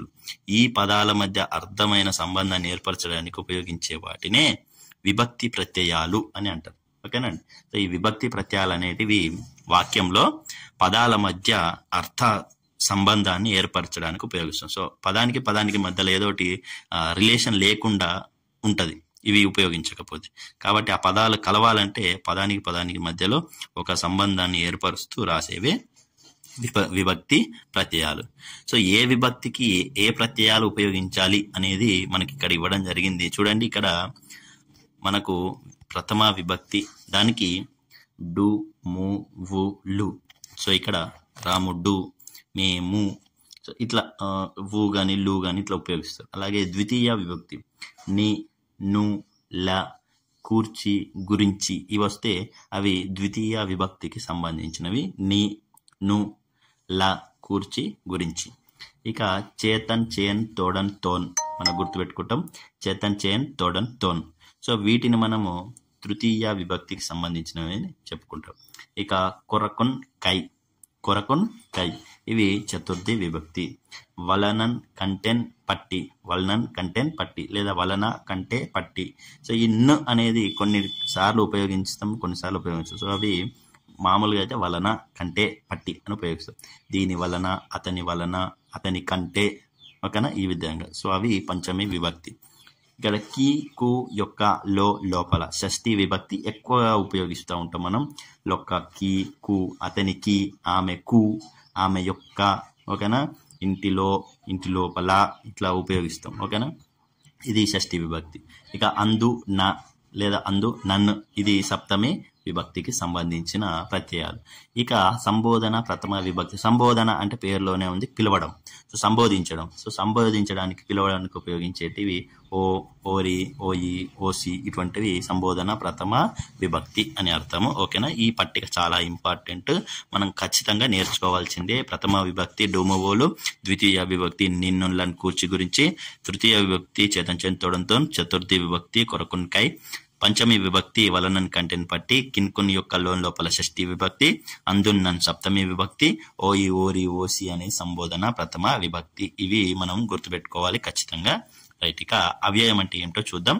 సో అవ్యయం అంటే ఫస్ట్ మనం గుర్తుపెట్టుకోవాల్సింది ఇది, ఈ లైన్ గుర్తుపెట్టుకోవాలి. ఓకేనా. లింగ వచన విభక్తులు లేని పదాలు అవ్యయాలు. అంటే లింగము ఉండదు వాటికి, అంటే అది స్త్రీలింగము అని చెప్పలేము, పుంలింగము అని చెప్పలేము, నపుంసక లింగము అని కూడా చెప్పలేము. ఓకేనండి. అలాగే వచనము కూడా ఉండదు, అంటే అది దానికి ఏకవచనము అని చెప్పలేము, అది బహువచనం అని కూడా చెప్పలేము. ఓకేనండి. సో లింగము ఉండదు, వచనము ఉండదు, అలాగే విభక్తి కూడా ఉండదు. సో లింగ వచన విభక్తులు కూడా ఉన్నాయి. ఎందుకంటే విభక్తులు అంటే ఇప్పుడు చెప్పుకున్నాం కదా, సో అది ప్రథమ విభక్తికి సంబంధించింది కాదు, ద్వితీయ విభక్తి కాదు, తృతీయ కాదు, ఏది కాదు. సో దాని పక్కన ఎటువంటి విభక్తులు ఉపయోగించలేము ఆ పదానికి. సో లింగము లేని పదము, వచనము లేని పదము, విభక్తులు ఉపయోగించలేని పదం ఏదైతే ఉందో దానిని మనము అవ్యయం అని అంటాం. ఓకేనా. సో ఎగ్జాంపుల్ ఏంది అనేది ఇక్కడ చూసుకుందాం. కింది తరగతుల్లో భాషా భాగాల్లో నామవాచకము, సర్వనామము, క్రియా, విశేషణం వీటి గురించి తెలుసుకున్నారు కదా. సో మనలో ఒకసారి గుర్తు చేసుకుందాం. నామవాచకం అంటే ఏం లేదు, పేర్లు. అది దేని పేరైనా కావచ్చు. సో జంతువు కావచ్చు, మనిషి కావచ్చు, వస్తువు కావచ్చు, ఓ ప్రదేశాన్ని కావచ్చు, ఏదైనా కావచ్చు. సో పేరు అయితే అది నామవాచకం. ఇక సర్వనామం అంటే పేరుకు బదులుగా ఉపయోగించేది ఏదైనా కావచ్చు. పేరు కాకుండా పేరుకు బదులుగా ఉపయోగిస్తే దాన్ని మనం సర్వనామం అని అంటాం. ఇక క్రియ. సో క్రియ అంటే జస్ట్ పనిని తెలిపితే పదాన్ని క్రియ అంటాం. సో దీన్ని చాలా ఈజీగా గుర్తుపట్టవచ్చు. క్రియలు అనేటి వచ్చాడు, తిన్నాడు, పడుకున్నాడు, లేచాడు, విన్నాడు, చూశాడు. సో ప్రతి చిన్న పని కూడా సో అది క్రియ కిందకే వస్తుంది. ఇక విశేషణం అంటే ఏంటిదంటే గుణం. ఓకేనా. సో గుణాన్ని తెలిపే పదాన్ని మనం విశేషణం అంటాం. మంచి, చెడు. Okay right. ఇక్కడ నామవాచకము, సర్వనామము, విశేషణము తెలుసుకున్నాం కదా. ఇక ఇప్పుడు అవ్యయం అంటే ఎట్లా ఉంటుంది. సో నిదానమే ప్రధానము, అట్లని సోమరితనం పనికిరాదు అని ఇచ్చండి. ఇక్కడ చూడండి, ఇక్కడ మనిషికి వినయం అలంకారం, అయితే అతి వినయం పనికిరాదు. ఆహా, ఈ ప్రకృతి దృశ్యం ఎంత బాగుందో. ఇక్కడ మనం గమనించినట్లయితే అట్లని, అయితే, ఆహా ఇటువంటి పదాలు ఉన్నాయి. సో వీటిని ఒక్కసారి చూడండి. ఈ అయితే అనే పదాన్ని చూసుకుందాం. సో ఓకేనా. సో ఈ అయితే పదాన్ని మనము అవ్యయం అంటున్నాం.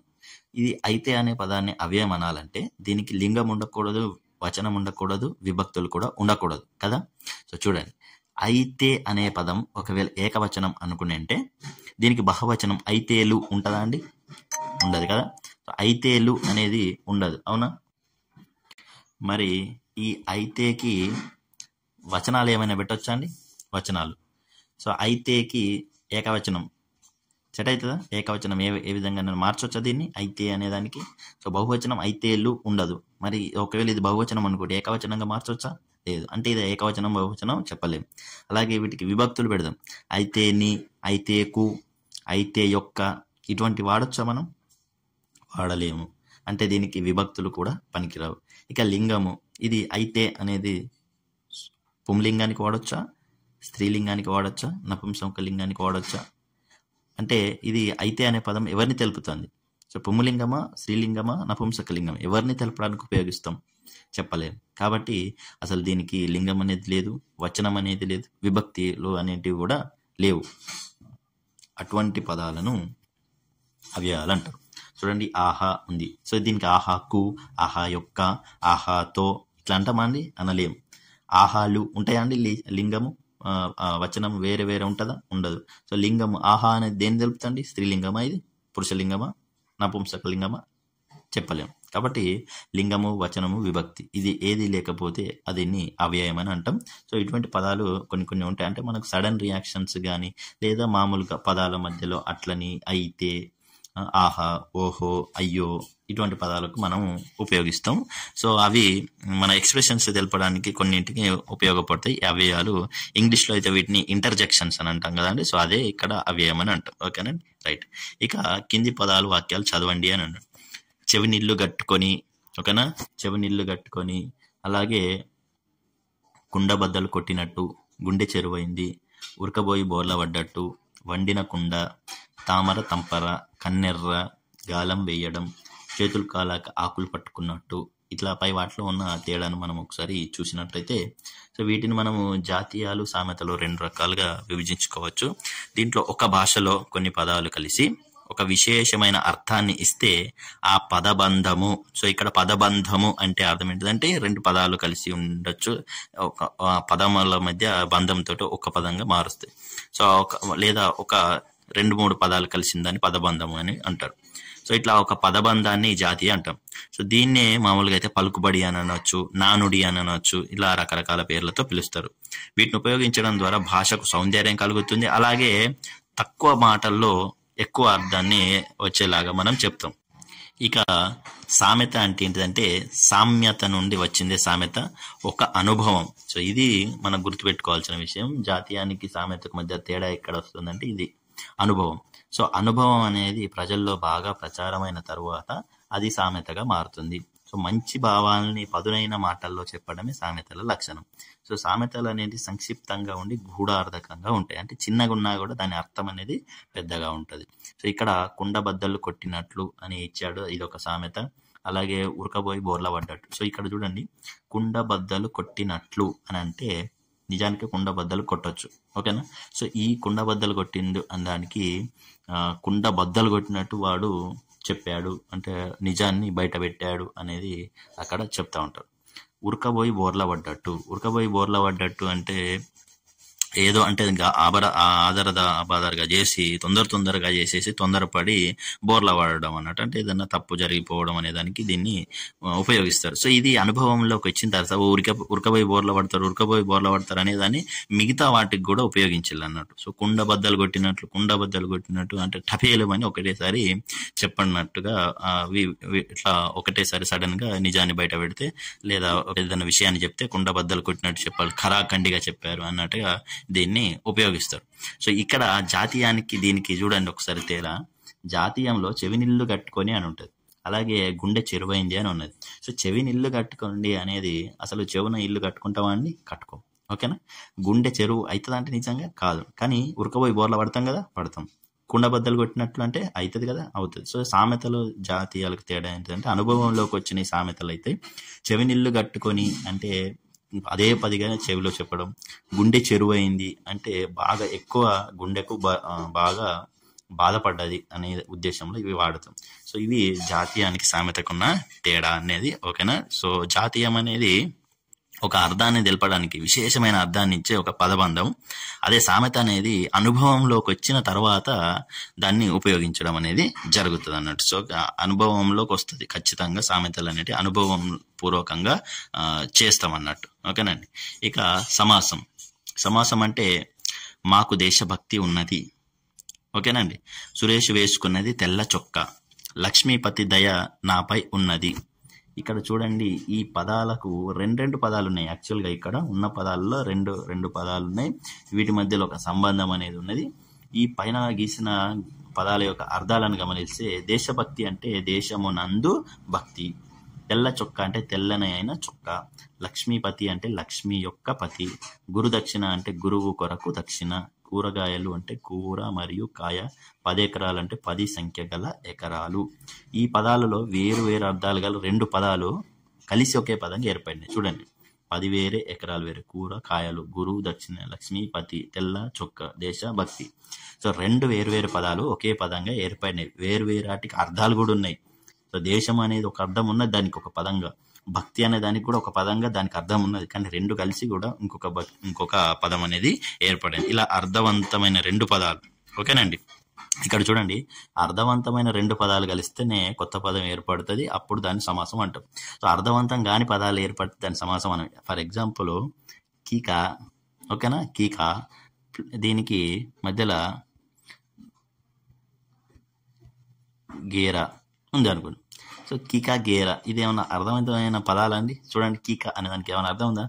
గేరా అనే దానికి ఏమైనా అర్థం ఉందా? లేదు. మరి ఇట్లాంటి పదాలు కలిసినాయి అనుకోండి, అప్పుడు కూడా మరి అది సమాసం అవుతుందా అని అంటే కాదు. ఎందుకంటే 2 వేరుకి పదాలకు, సో కీకా అనే దానికి అర్థం లేదు, గేరా అనే దానికి కూడా అర్థం లేదు. సో ఇట్లా రెండు వేరు వేరు పదాలకు అర్థాలు ఉన్నప్పుడే ఆ రెండు పదాలు కలిస్తేనే ఒక పదం, కొత్త పదం ఏర్పడితేనే దాన్ని సమాసం అంటారు. సో అర్థవంతమైన రెండు పదాలు కలిసి కొత్త పదంగా ఏర్పడితే దానిని సమాసం అంటారు. సో ఈ సమాసాలలో ప్రతిదానికి ఒక పేరు ఉంటుంది, దాన్ని మనము గుర్తుపట్టడం ఆ తర్వాత విషయం. ఫస్ట్ ఒక సమాసం అంటే ఏంటిది అంటే రెండు అర్థవంతమైన పదాలు కలిసి కొత్త పదంగా ఏర్పడటం. సో దీంట్లో మొదటి పదాన్ని మనము పూర్వ పదం అని అంటాం, రెండవ పదాన్ని ఉత్తర పదం అని అంటాం. ఓకేనా. సో ఇలా సమాసంలో ఉండే పదాలు వాటి అర్థాల ప్రాధాన్యాన్ని బట్టి సమాసాల లక్షణాలు అనేటివి ఉన్నాయి. సో ఆ సమాసాల లక్షణాలను బట్టి వాటికి పేర్లు అనేటివి పెడతాం. ఓకేనా. సో అటువంటి సమాసాలలో ఒక సమాసమే ద్వంద్వ సమాసం. ఏంటిదండి? ద్వంద్వ సమాసం. సో ఈ ద్వంద్వ సమాసంలో ఏం లక్షణం ఉంది అనేది చూద్దాం. గురు శిష్యుల బంధము చాలా గొప్పది. సో గురు శిష్యుల బంధము చాలా గొప్పది. దీంట్లో గురువు శిష్యుడు అని ఉన్నది చూడండి, రెండు పదాలు ఉన్నాయి. గురువు అనేది ఒక పదము, శిష్యుడు అనేది ఇంకొక పదము. ఈ రెండు పదాలకు అంటే వాటి విడివిడిగా అర్థాలు ఉన్నాయి. గురువు శిష్యుడు ఈ రెండిటికి విడివిడి అర్థాలు ఉన్నాయి. ఈ రెండు పదాలను మనము కలిపి ఒకే పదంగా గురు శిష్యులు అని అంటాను. సో ఈ గురు శిష్యులు అనే పదాన్ని గురువు శిష్యుడు అని వివరించి చెప్తే దాన్ని విగ్రహ వాక్యం అంటారు. సో ఆ పదాన్ని విడదీసి వివరించి చెప్తే విగ్రహ వాక్యం అంటారు. సో ఇక్కడ ఈ పదంలో ఎవరు ముఖ్యము? సో ఎవరు ముఖ్యం అంటే గురువు ముఖ్యమా, శిష్యుడు ముఖ్యమా అంటే రెండు పదాలకు సమానమైన ప్రాముఖ్యతే ఉన్నది. కాబట్టి గురువు శిష్యుడు ఇద్దరు కూడా ముఖ్యులే. కాబట్టి ఇలా సమాన ప్రాధాన్యం గల నామవాచకాలను కలిపి ఒకే మాటగా ఏర్పడే సమాసాన్ని ద్వంద్వ సమాసము అని అంటారు. సో రెండు లేదా అంతకంటే ఎక్కువ కూడా పదాలు ఉండవచ్చు. ఓకేనా. రెండు లేదా అంతకంటే ఎక్కువ పదాలు కూడా సమాన ప్రాధాన్యత కలిగి ఉంటే అవి నామవాచకాలు అయి ఉంటే వాటిని కలిపేదాన్ని ద్వంద్వ సమాసం అని అంటాం. సో అవి గురు శిష్యులు అనేది ఒక ద్వంద్వ సమాసము. గురువు శిష్యుడు అని విడదీసి చెప్తే, వివరించి చెప్తే దాన్ని విగ్రహ వాక్యము అని అంటాం. వివరించి చెప్పేదే విగ్రహ వాక్యము. రెండు కానీ అంతకంటే ఎక్కువ సమాన ప్రాధాన్యం సో సమాన ప్రాధాన్యం ఉండాలి. ఇది చాలా ఇంపార్టెంట్. ఓకేనండి. సో సమాన ప్రాధాన్యం కలిగిన పదాలు కలిసి ఏర్పడితే దాన్ని ద్వంద్వ సమాసం అంటారు. చూడండి, ఫర్ ఎగ్జాంపుల్ తల్లిదండ్రులు. సో తల్లిదండ్రులు అనే దానికి తల్లి మరియు తండ్రి, ఇక్కడ రెండు పదాలకు సమాన ప్రాధాన్యత ఉంటుంది. తల్లి తండ్రి అని చెప్పడాన్ని తల్లియు తండ్రియు అని చెప్పడాన్ని విగ్రహవాక్యం అంటాం. అలాగే తల్లి తండ్రులు అనేటి నామవాచకాలు కాబట్టి దీన్ని ద్వంద్వ సమాసం అంటాం. అన్న తమ్ముళ్ళు. ఓకేనా. గురు శిష్యులు, తల్లి తండ్రులు, కూర గాయలు. సో కూరలు కాయలు. సో ఇట్లా మనము అన్నింటికి సమాన ప్రాధాన్యత గల వాటిని ద్వంద్వ సమాసం అని అనవచ్చు.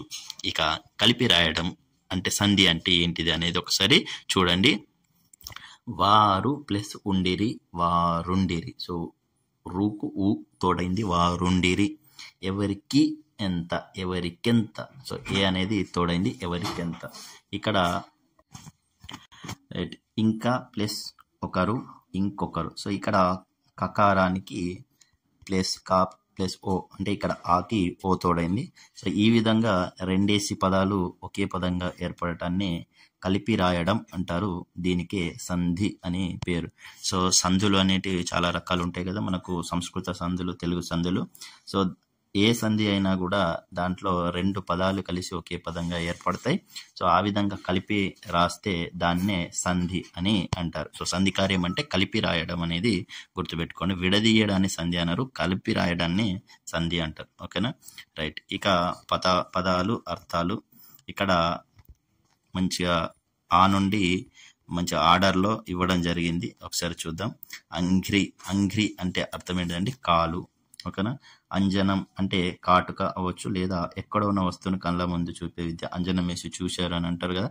సో అట్లా అంజనం అంటే ఎక్కడ ఉన్న వస్తువుని కళ్ళ ముందు చూపే విద్య. అంతులేనిది అంటే లెక్కలేనిది లేదా చివరు. అంతు అంటే చివరిది అని అర్థం.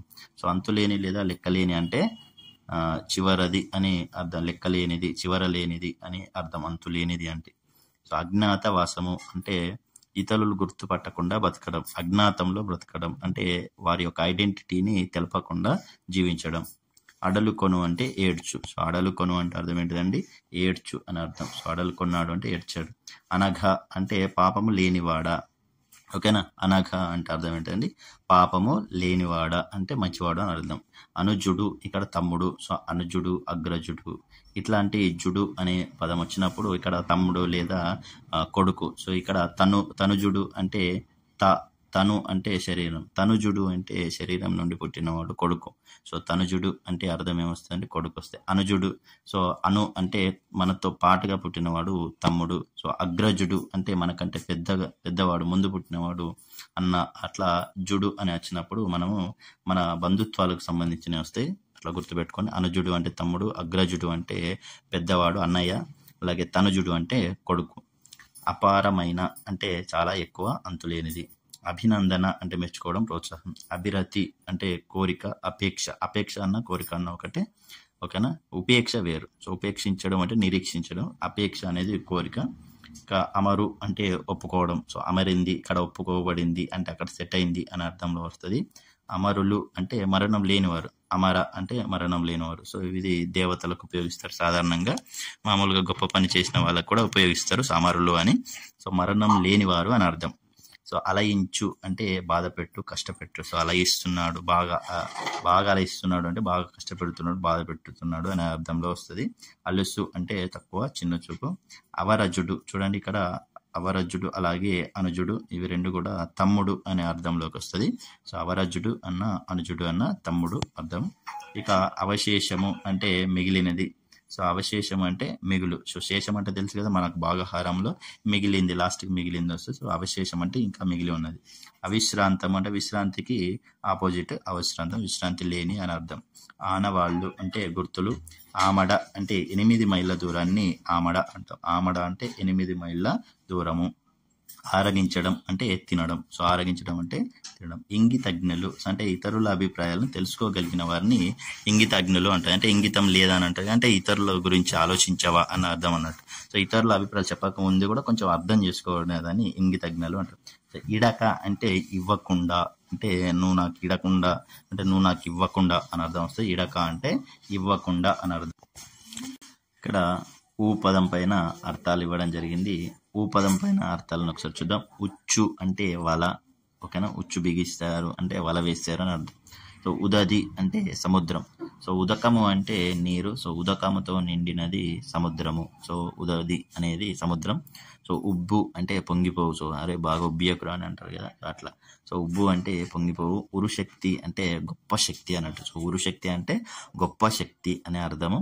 ఇక నెక్స్ట్ ఏ అనే అక్షరం పైన ఇచ్చాడు. ఎక్కిన అంటే అకస్మాత్తుగా, తొందరగా, వెంటనే. ఎక్కిన వెళ్ళాడు అంటే అకస్మాత్తుగా, తొందరగా, చెప్పకుండా అంటే అనుకోకుండా వెళ్ళిపోయాడు, ఎక్కిన అని అర్థం. ఎగడక అంటే పొంగకుండా, పొంగిపోకుండా, గర్వపడకుండా, ఎగడకుండా ఉండడం అని. అలాగే ఎగుమతి అంటే చేరవేయడం, పంపించడం. ఎగుమతి అంటే వేరే దేశాలకు చేరవేస్తాం, ఎగుమతి చేస్తాం. ఎడద అంటే హృదయము. ఎద అన్న హృదయము, గుండె అనే అర్థంలోకి వస్తే ఎడద. ఇంకా ఎత్తుగడ అంటే ఉపాయము, ప్రయత్నము. ఎలమి అంటే సంతోషం. సో ఎలమి తోడ గొలిచేదాను అని ఇట్లా పాటలలో వస్తుంది కదా. సో ఎలిమితో అంటే సంతోషంతో కొలుస్తాను నేను దేవుడిని అని ఎలిమితో అని అంటూ ఉంటారు. ఏండ్లు అంటే సంవత్సరాలు. ఏరు అంటే పెద్ద నది లేదా సెలయేరు, అట్లాంటి. సెల ఏరులో ఏరు వస్తుంది కదా, సో అది వాగు, నది లాంటిది. అలాగే ఒప్పు అంటే ప్రకాశించు, వెలుగు. ఒప్పు అంటే ప్రకాశించు, వెలుగు. మనం ఒప్పుకోవడం అని అనుకుంటాం మామూలుగా. సో దీనికి ఇలాంటి అర్థం కూడా ఉంది, ప్రకాశించు, వెలుగు అనేది, ఓకేనా. ఓరిమి అంటే ఓపిక. ఇక కంచె అంటే రక్షణగా ఏర్పరిచింది. కథనం అంటే యుద్ధం. కథన రంగం అని అర్థం అంటూ ఉంటాం కదా, సో యుద్ధ రంగం అన్నట్టు కథన రంగం అంటే. ఇక కందకం అంటే బంతి. సో ఇక్కడ రెండు ఉన్నది, చిన్న స్పెల్లింగ్లో చిన్నగా తేడా ఉంది. కందకం అంటే గుంత, కందుకం అంటే మాత్రం ఇక్కడ బంతి. కందుకం, కందు దా కొమ్మిస్తే దు, ఇది ఒక్కటే తేడా ఉంది చూడండి. కందకం అంటే గుంత లేదా గోతి, బావి లాంటిది. అలాగే కందుకం అంటే బంతి, కందుకం అంటే బంతి. ఇక కబ్జా అంటే దురాక్రమణ, కానది కాని దాన్ని ఆక్రమించడం. కయ్యం అంటే కొట్లాట. కర్కోటకుడు అంటే కఠినమైన వాడు. కర్కోటకుడు అనే పేరు గల సర్పం కూడా ఉన్నది, ఓకేనా. కర్కోటక సర్పం అనేది కూడా ఉన్నది. ఇక నెక్స్ట్ కర్మలు అంటే పనులు. సో ఎవరి కర్మ వాళ్ళే బాధ్యులు, అంటే ఎవరు చేసిన పనికి వాళ్ళకే ప్రాయశ్చిత్తం, అంటే వాళ్ళకు తగిన ఫలితం వస్తుంది అని అంటాం కదా. సో కర్మలు అంటే పనులు. కలిత అంటే పొందబడినది, కలిత అంటే పొందబడినది. ఇక కళ్ళం అంటే తెలుసు కదా, ధాన్యం కుప్పలను కొట్టే చోటు కళ్ళం అంటారు. అంటే మనం కోసిన తర్వాత ధాన్యాన్ని అంత ఒక దగ్గర వేసి ఎద్దులతో కానీ ట్రాక్టర్లతో తొక్కి ధాన్యపు గింజలను రాల్పుతారు. సో దాన్ని మనం కళ్ళం అంటాం. అలాగే కలుగు అంటే రంధ్రం తెలుసు. కవచం అంటే రక్షణ కోసం ఒంటిపై ధరించుకుంటారు, రక్షణ కోసం కవచం ధరిస్తారు. అలాగే కార్యము అంటే పని, ఓకేనా. కార్యం అంటే పని. కాలుష్యం అంటే మలినము. కీర్తి అంటే గొప్పతనం, యశస్సు, పేరు, ఓకేనా. కుంచం అంటే 4 మానికల కొలమానం. అంటే ఇక్కడ కుంచంలతోటి కొలిసే వాళ్ళు ఇంతకుముందు పూర్వకాలంలో బిందెలాగా ఉంటుంది అండి, సో దాన్నే కుంచం అంటారు. సో ఆ కుంచం తోటి ధాన్యాన్ని కొలిసేవాళ్ళు. సో 4 మానికల కొలమానం. మానికకు 4 సోలలు. సో 4 సోలలు అంటే ఒక మానిక. సో ఆ 4 మానికలు అయితే ఒక కుంచం అన్నట్టు. దాదాపు 7.5 కిలోలకు సమానం. మనం 8 కిలోలు అనుకుంటాం. సో 7.5 కిలో అంటే ఇవి 7.5 కిలోలకు సమానం అన్నట్టు. ఇక కృషికుడు అంటే రైతు, కృషి చేసేవాడు రైతు. కొప్పెర అంటే తలపై నుండి కప్పుకునే ఒక గొంగడి, ఓకేనా. తలపై నుండి కొప్పెర అనేది కప్పుకుంటారు. సో గొంగడి లాంటిది, అంటే మనం సంచి లాంటిది కప్పుకుంటా ఉంటారు చూడండి వర్షం పడితే, అట్లాంటిది. అలాగే నీళ్లను కాగపెట్టడానికి వాడే పాత్రను కూడా కొప్పెర అని అంటాం. మన తెలంగాణ మాండలికాలలో మనం మామూలుగా ఉపయోగించేది కొప్పెర, అంటే నీళ్లు కాగబెట్టుకుంటాం అది. అలాగే తలపైన కప్పుకునేదాన్ని కూడా కొప్పెర అంటారు. అలాగే కొలువు, కొలువు అంటే ఉద్యోగం లేదా ఆస్థానము, ఓకేనా, ఉద్యోగం, పని అన్నట్టు. ఇక కోనేరు, కోనేరు అంటే చుట్టూ మెట్లు కలిగిన 4 దిక్కులు చదరంలో ఉన్న నీటి ప్రదేశం పుష్కరిణి అని కూడా అంటారు. ఇక ఖడ్గము అంటే కత్తి తెలుసు. ఖేదము అంటే దుఃఖము, ఏడుపు, బాధ. ఖేదం అంటే ఏంటిదంటే దుఃఖము, ఏడుపు. మనం దీన్ని సరిగ్గా చూడకపోతే భేదం అని కూడా చదివే అవకాశం ఉంటుంది. సో ఖేదము అనేది సేమ్ ఒకే రకంగా రాసి ఉంటాయి కాబట్టి చదివేటప్పుడు అంటే చూసేటప్పుడు కొంచెం జాగ్రత్తగా చూడాలి. ఎందుకంటే ఎగ్జామ్లో ఉన్నప్పుడు మనకు కొంచెం ఓవర్లుక్ అనేది ఉంటుంది. సో ఖేదము, భేదము చూసుకుంటే కొద్దిగా కన్ఫ్యూజ్ కాకుండా, ఎందుకంటే చూడడానికి ఒకే రకంగా అనిపిస్తాయి. ఇక గడియ అనేది 24 నిమిషాల కాలము. 24 నిమిషాలను ఒక గడియ అంటాం. సో ఇంతకుముందు ఇప్పుడు మనకు సమయాన్ని కొలిసే ప్రమాణాలు అనేటివి మారిపోయినాయి. సో ఇప్పుడు 60 నిమిషాలను ఒక గంట అంటాం. సో దానికి కరెక్ట్గా సెట్ కాదు. సో దాదాపుగా 3 గడియల కాలం, కొంచెం తక్కువ అయితే అది గంట అవుతుంది. సో 60 నిమిషాలు అయితే గంట అవుతుంది. ఇక గాసము అంటే ఆహారము, గడ్డి. గ్రాసము అని కూడా అంటారు. సో గాసము కానీ గ్రాసము అయితే ఆహారము, గడ్డి. ఇక గీరలు అంటే గీరలు పడ్డాయి, బాగా కారు మీద గీరలు పడ్డాయి ఇట్లా అంటారు కదా. సో గీరలు అంటే గీతలు. ఇక గొబ్బున అంటే శీఘ్రంగా, వెంటనే, హఠాత్తుగా. గొబ్బున వచ్చిండు, గొబ్బున వెళ్ళిపోయాడు అట్లా ఉంటాం కదా. సో దబ్బున వెళ్ళిపోయాడు, గొబ్బున వెళ్ళిపోయాడు ఇట్లా యూజ్ చేస్తూ ఉంటారు. హఠాత్తుగా, శీఘ్రంగా, వెంటనే జరిగితే అది అంటారు. సో గోపురం అంటే దేవాలయపు వాకిలి ద్వారం. గోపురం అంటే దేవాలయం యొక్క వాకిలి ద్వారము. జ్ఞానం అంటే జ్ఞానము, బుద్ధి. సో అనరాని వాళ్ళు ఏమంటారు జ్ఞానం. సో మన జ్ఞానం అని కూడా అంటూ ఉంటారు. జ్ఞానము, బుద్ధిని జ్ఞానం అంటూ ఉంటారు కొంతమంది.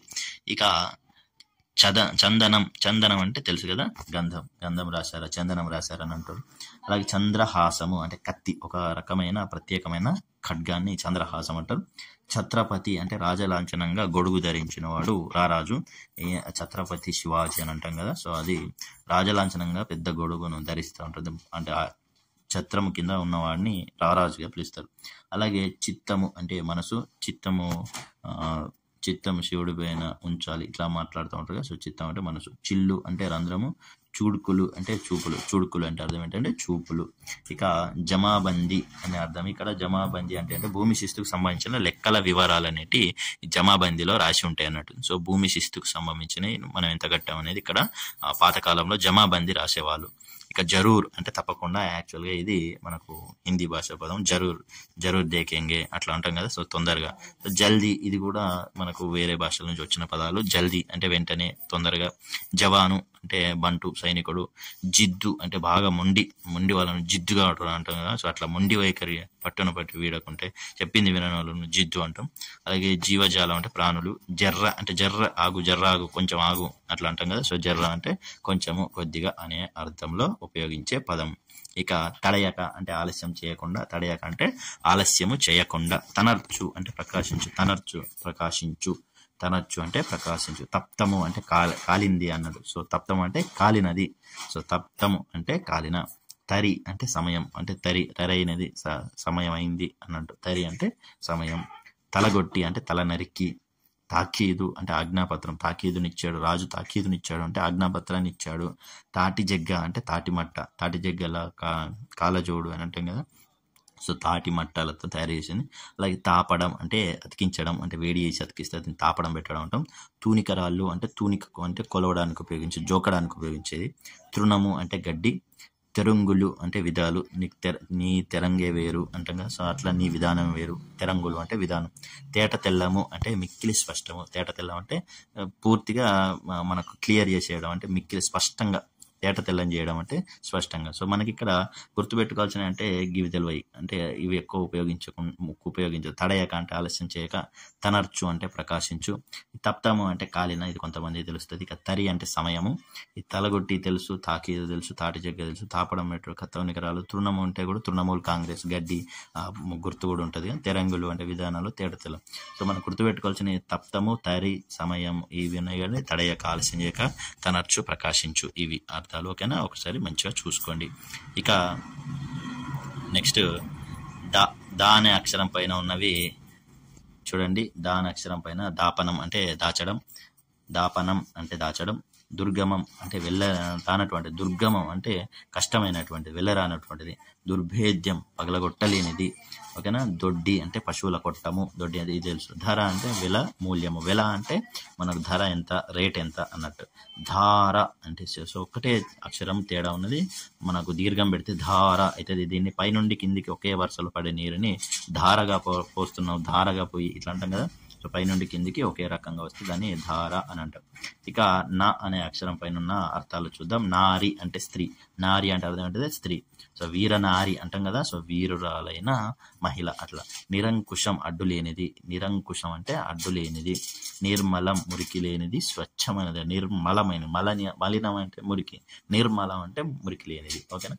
నిర్మూలించు అంటే రూపుమాపు, అంటే లేకుండా చేయన్నట్టు. దాన్ని పూర్తిగా రూపుమాపు, నిర్మూలించడం అంటే పూర్తిగా లేకుండా చేయడం, సో రూపుమాపడం అన్నట్టు. సో నుడుగులు అంటే మాటలు. సో నుడుగుట అంటే మాట్లాడుట, నుడుగుట అంటే మాట్లాడుట, నుడుగులు అంటే మాటలు. నెమికించుట వెతికించుట. నెమికిస్తున్నాను, ఇంకా నెముకుతాన్లు, ఇంకా నెంకుతాన్లు దొరుకుతలేదు, ఇంకా నెంకుతాన్లు అని మామూలుగా వాడుతారు. సో అట్లా మామూలుగా తెలంగాణలో ఉపయోగిస్తారు నెంకుతాన్లు అని. సో నెమికించుట అంటే వెతికించుట. నెరియాలు అంటే నేల పగుళ్ళు, ఇది తెలుసు. నెరియాలు వారింది భూమి అంటాం. సో నైపుణ్యం, నేర్పరితనం. నళినీ దళము తామరాకు. సో నళినీ దళ బాంధవుడు, ఇట్లా మనం ఒక పద్యం కూడా ఉంటుంది. సో నళినీ దళం అంటే తామరాకు. ఓకేనండి. సో ఇందులో గుర్తుంచుకోవాల్సిన ఏంటి అంటే నుడుగులు అంటే మాటలు, నెమికించుట అంటే వెతికించుట, నళినీ దళం అంటే తామరాకు. మిగతా అన్ని దాదాపు మీ అందరికీ తెలిసి ఉంటాయి.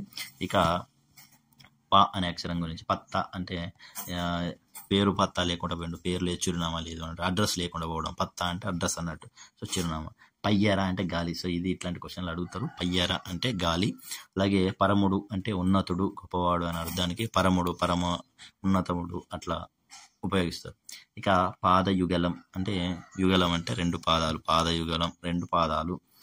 పారితోషికం అంటే బహుమానం. పాలికాపు అంటే పంట కాపు, పంట కాపరిని పాలికాపు అని అంటాం. సో పుడమి నేల. సో పుడమి అంటే అర్థం ఏంటి, నేల. పుడిసెడు అంటే సగానికి మడిచిన అరచేయి అంతదాన్ని పుడిసెడు అని అంటాం. సో సగానికి మడిచిన అరచేయి అంతదాన్ని పుడిసెడు అని అంటాం. అలాగే పురోగతి. పురోగతి అంటే అభివృద్ధి. పులకరింత అంటే గగురుపాటు. ఓకేనా. పులకరింత అంటే గగురుపాటు. పొడగాంచి అంటే రూపు చూసి. పొడగాంచి అంటే పొడను చూసి, పొడను అంటే రూపం, కాంచి అంటే చూసి, పొడను గాంచి అంటే రూపను చూసి అనే అర్థము. ఓకేనా, గుర్తుపెట్టుకోండి. ఇక పొల్లు పోకుండా అంటే ఏది వదిలిపెట్టకుండా. సో పొల్లు పోకుండా అంటే మన ధాన్యంలో పొల్లు అనేది ఉంటుంది కదా, సో అది కూడా పోకుండా అంటే మొత్తం ఏది వదలకుండా అని అర్థం. పొల్లు పోకుండా అంటే ఏది వదలకుండా. ప్రగతి అంటే అభివృద్ధి. ప్రతిధ్వని అంటే మారుమోత. ప్రలోభం అంటే ప్రలోభ పెట్టడం, దురాశ కోసం లోబడేటట్టు చేయడం, ఎక్కువగా ఆశ పెట్టడం అన్నట్టు. ప్రస్తుతి అంటే ఇప్పుడు మామూలుగా రాజకీయ నాయకులు అందరూ చేసి ప్రలోభాలకు గురి చేస్తున్నారు అని అంటాం కదా, సో అట్లా ఆశ పెట్టి మనల్ని మోసం చేయడం. అలాగే ప్రస్తుతి అంటే ఎక్కువగా స్తుతించడం. స్తుతి అంటే పొగడతా. సో ప్రస్తుతి అంటే ఎక్కువగా పొగడతాను. ప్రాచీనం అంటే పూర్వము, వెనుకటిది అన్నట్టు. సో పూర్వకాలపుది, ప్రాచీనమైనది, పాతది అని అర్థం. ప్రాల్మాలి సో సోమరితనం. సో ప్రాలుమాలి అంటే సోమరితనం. ఇది గుర్తుపెట్టుకోవాలి. ఇట్లాంటి క్వశ్చన్స్ వచ్చినప్పుడు మనకు కొంచెం డిఫరెంట్గా ఉంటాయి కాబట్టి ప్రాల్మాలి అనేది గుర్తుపెట్టుకోండి. ప్రాల్మాలి అంటే సోమరితనం. సో ప్రాతిపదిక అంటే మూలము, ఆధారము. ప్రాల్మాలి అనే పదం ఇంపార్టెంట్, గుర్తుపెట్టుకోండి. ఇక ప్రాతిపదిక అంటే మూలము, ఆధారం. బలీయులు అంటే బలం గలవారు, వీరులు. బావుట ఎగరవేశాడు, జెండా ఎగరవేశాడు అని అంటాం కదా. అలాగే బిత్తరపోవు అంటే ఆశ్చర్యపోయాడు, బీరిపోయి చూశాడు అని అర్థం. ఇక భూసతి అంటే భూమి అనే స్త్రీ అన్నట్టు. భూసతి అంటే భూమి అనే స్త్రీ. మజా అంటే సంతోషము, సంబరము. మడుగు అంటే నీటి కుంట. మనీషి అంటే బుద్ధిమంతుడు. సో మనిషికి మనీషికి తేడా ఏంటిదండి? మనిషి. సో దీనికి మనిషి అంటే మామూలుగా మానవుడు అని అర్థం. మనీషి అంటే మనుషులలో తెలివైన వాడు, బుద్ధిమంతుడు, మంచివాడు అన్నట్టు. సో మనిషి వేరు, మనీషి వేరు. ఓకేనా? మనీషి అంటే బుద్ధిమంతుడు అని అర్థం. ఇక మలుపుట అంటే మళ్లించుట. అలాగే మార్గదర్శకుడు, మార్గాన్ని చూపేవాడు. దర్శకుడు, చూపించేవాడు, దాన్ని చూపించేవాడు. మాధవుడు అంటే విష్ణువు. మారు మనువు అంటే మరో పెళ్లి. మనువు అంటే పెళ్లి అన్నట్టు. మారు మనువు చేశాడు అంటే మరో పెళ్లి. మాన్యం అంటే గొప్పది. సో మాన్యులైన అని అంటంగా. సో గౌరవనీయులైన, మాన్యులైన అని అంటా ఉంటారు. సో మాన్యులు అంటే గొప్పవాళ్ళు, గొప్పది అయింద అని అర్థం. మైన్య అంటే మిన్ను అంటే ఆకాశం. మున్నూరు అంటే 3 నూరులు. సో 300, 300 అన్నట్టు. సో 300 కాపు అంటాం కదా ఇట్లా. సో 300 అంటే 300 అన్నట్టు. అలాగే ముదము అంటే సంతోషము. ముదముతో నా గొలిచేదాను అంటే సంతోషంతో గొలిచేదాను, ఇట్లా ఉంటారు, అట్లా అంటా ఉంటారు పాటలలో. సో ముదము అంటే సంతోషం. మూక అంటే గుంపు. మ్యూజియం అంటే వస్తు ప్రదర్శనశాల. మృత్ పిండము అంటే మట్టి ముద్ద. సో మృత్ అంటే మట్టి, పిండము అంటే ముద్ద. సో మృత్పిండము అంటే మట్టి ముద్ద అని అర్థం. ఇక మృత్యు అంటే మరణము, చావు మనకు తెలుసు. మేను అంటే శరీరం, మనందరికి తెలుసు కదా. మేను అంటే శరీరము, ఒళ్ళు. దీన్ని మేను అని అంటారు. ఇక మొగులు అంటే మేఘము, మబ్బు అని అర్థము. ఇక మోదము అంటే సంతోషం. ఇక్కడ సంతోషానికి చాలా పర్యాయ పదాలు వస్తున్నాయి, మీరు ఒకసారి గమనించవచ్చు. ఎలిమి అని వచ్చింది ఇంతకు ముందు. ఎలిమి తోడ గొలిచేదాను, ఎలిమి. అలాగే ముదము తోడ గొలిచేదాను, ముదము. దీనికే కొద్దిగా మార్చి మోదము అని కూడా వచ్చింది. సో ఎన్నిటికి అర్థం ఏంటిదంటే సంతోషము. ముదము అన్న, మోదము అన్న, అలాగే ఎలమి అన్న సంతోషం అనే అర్థంలో ఉపయోగిస్తాం, గుర్తుపెట్టుకోండి. సంతోషానికి పర్యాయ పదాలు అడిగినప్పుడు కూడా వీటిని ఉపయోగించుకోవచ్చు. ముదము, మోదము, ఎలమి. ఓకేనా?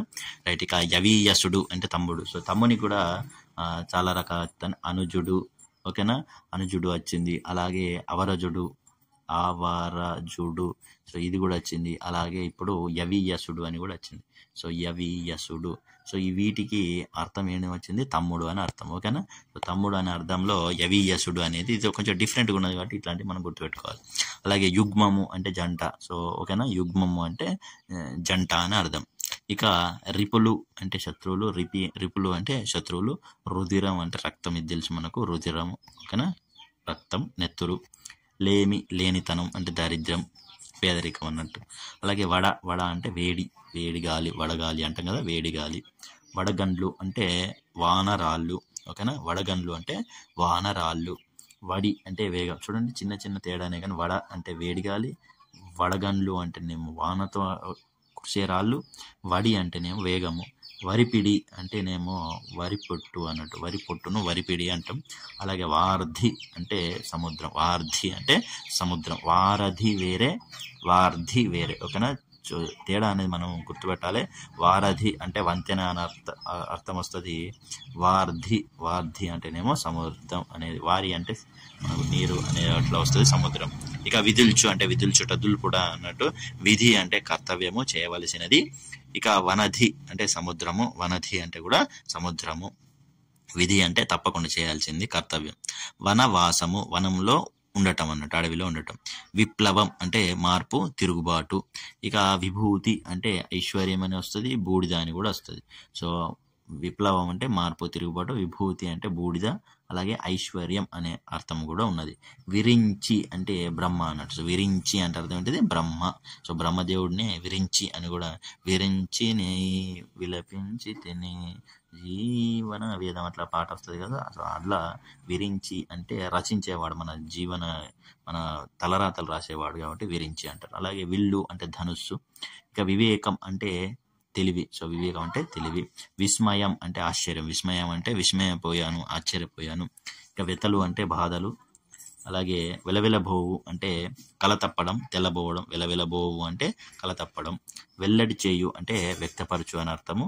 ఇక వేడుక అంటే సంతోషము. చూడండి, సంతోషం అనే పదానికి ముదము వచ్చింది, ఎలమి వచ్చింది, మోదము వచ్చింది, వేడుక వచ్చింది. ఇవన్నిటికీ సంతోషం అనే అర్థం ఉన్నది. పండుగలాగా జరుపుకోవడాన్ని ఇక్కడ సంతోషము, వేడుక అని అంటాం. ఇక శక్తి అంటే బలము. శతాబ్దం అంటే 100 సంవత్సరాలు మనకు తెలుసు. శాన అంటే చాలా. శిల అంటే రాయి. శుక్తి మతము, శుక్తి అంటాం కదా. సో ముత్యపు చిప్ప అన్నట్టు. సో శుక్తిమంతము ఇట్లా అంటాం కదా. శీఘ్రము అంటే వెంటనే, శీఘ్రంగా, వెంటనే. శీఘ్రమేవ కళ్యాణ ప్రాప్తిరస్తు అంటే వెంటనే పెళ్లి జరగాలి అని అంటాం కదా. సో శీఘ్రం అంటే వెంటనే అర్థం. శ్రవణ అభిరతి. సో అభిరతి అంటే కోరిక. అలాగే శ్రవణాభిరతి, శ్రవణం అంటే వినడం. సో వినాలి అనే కోరిక శ్రవణాభిరతి అంటాం.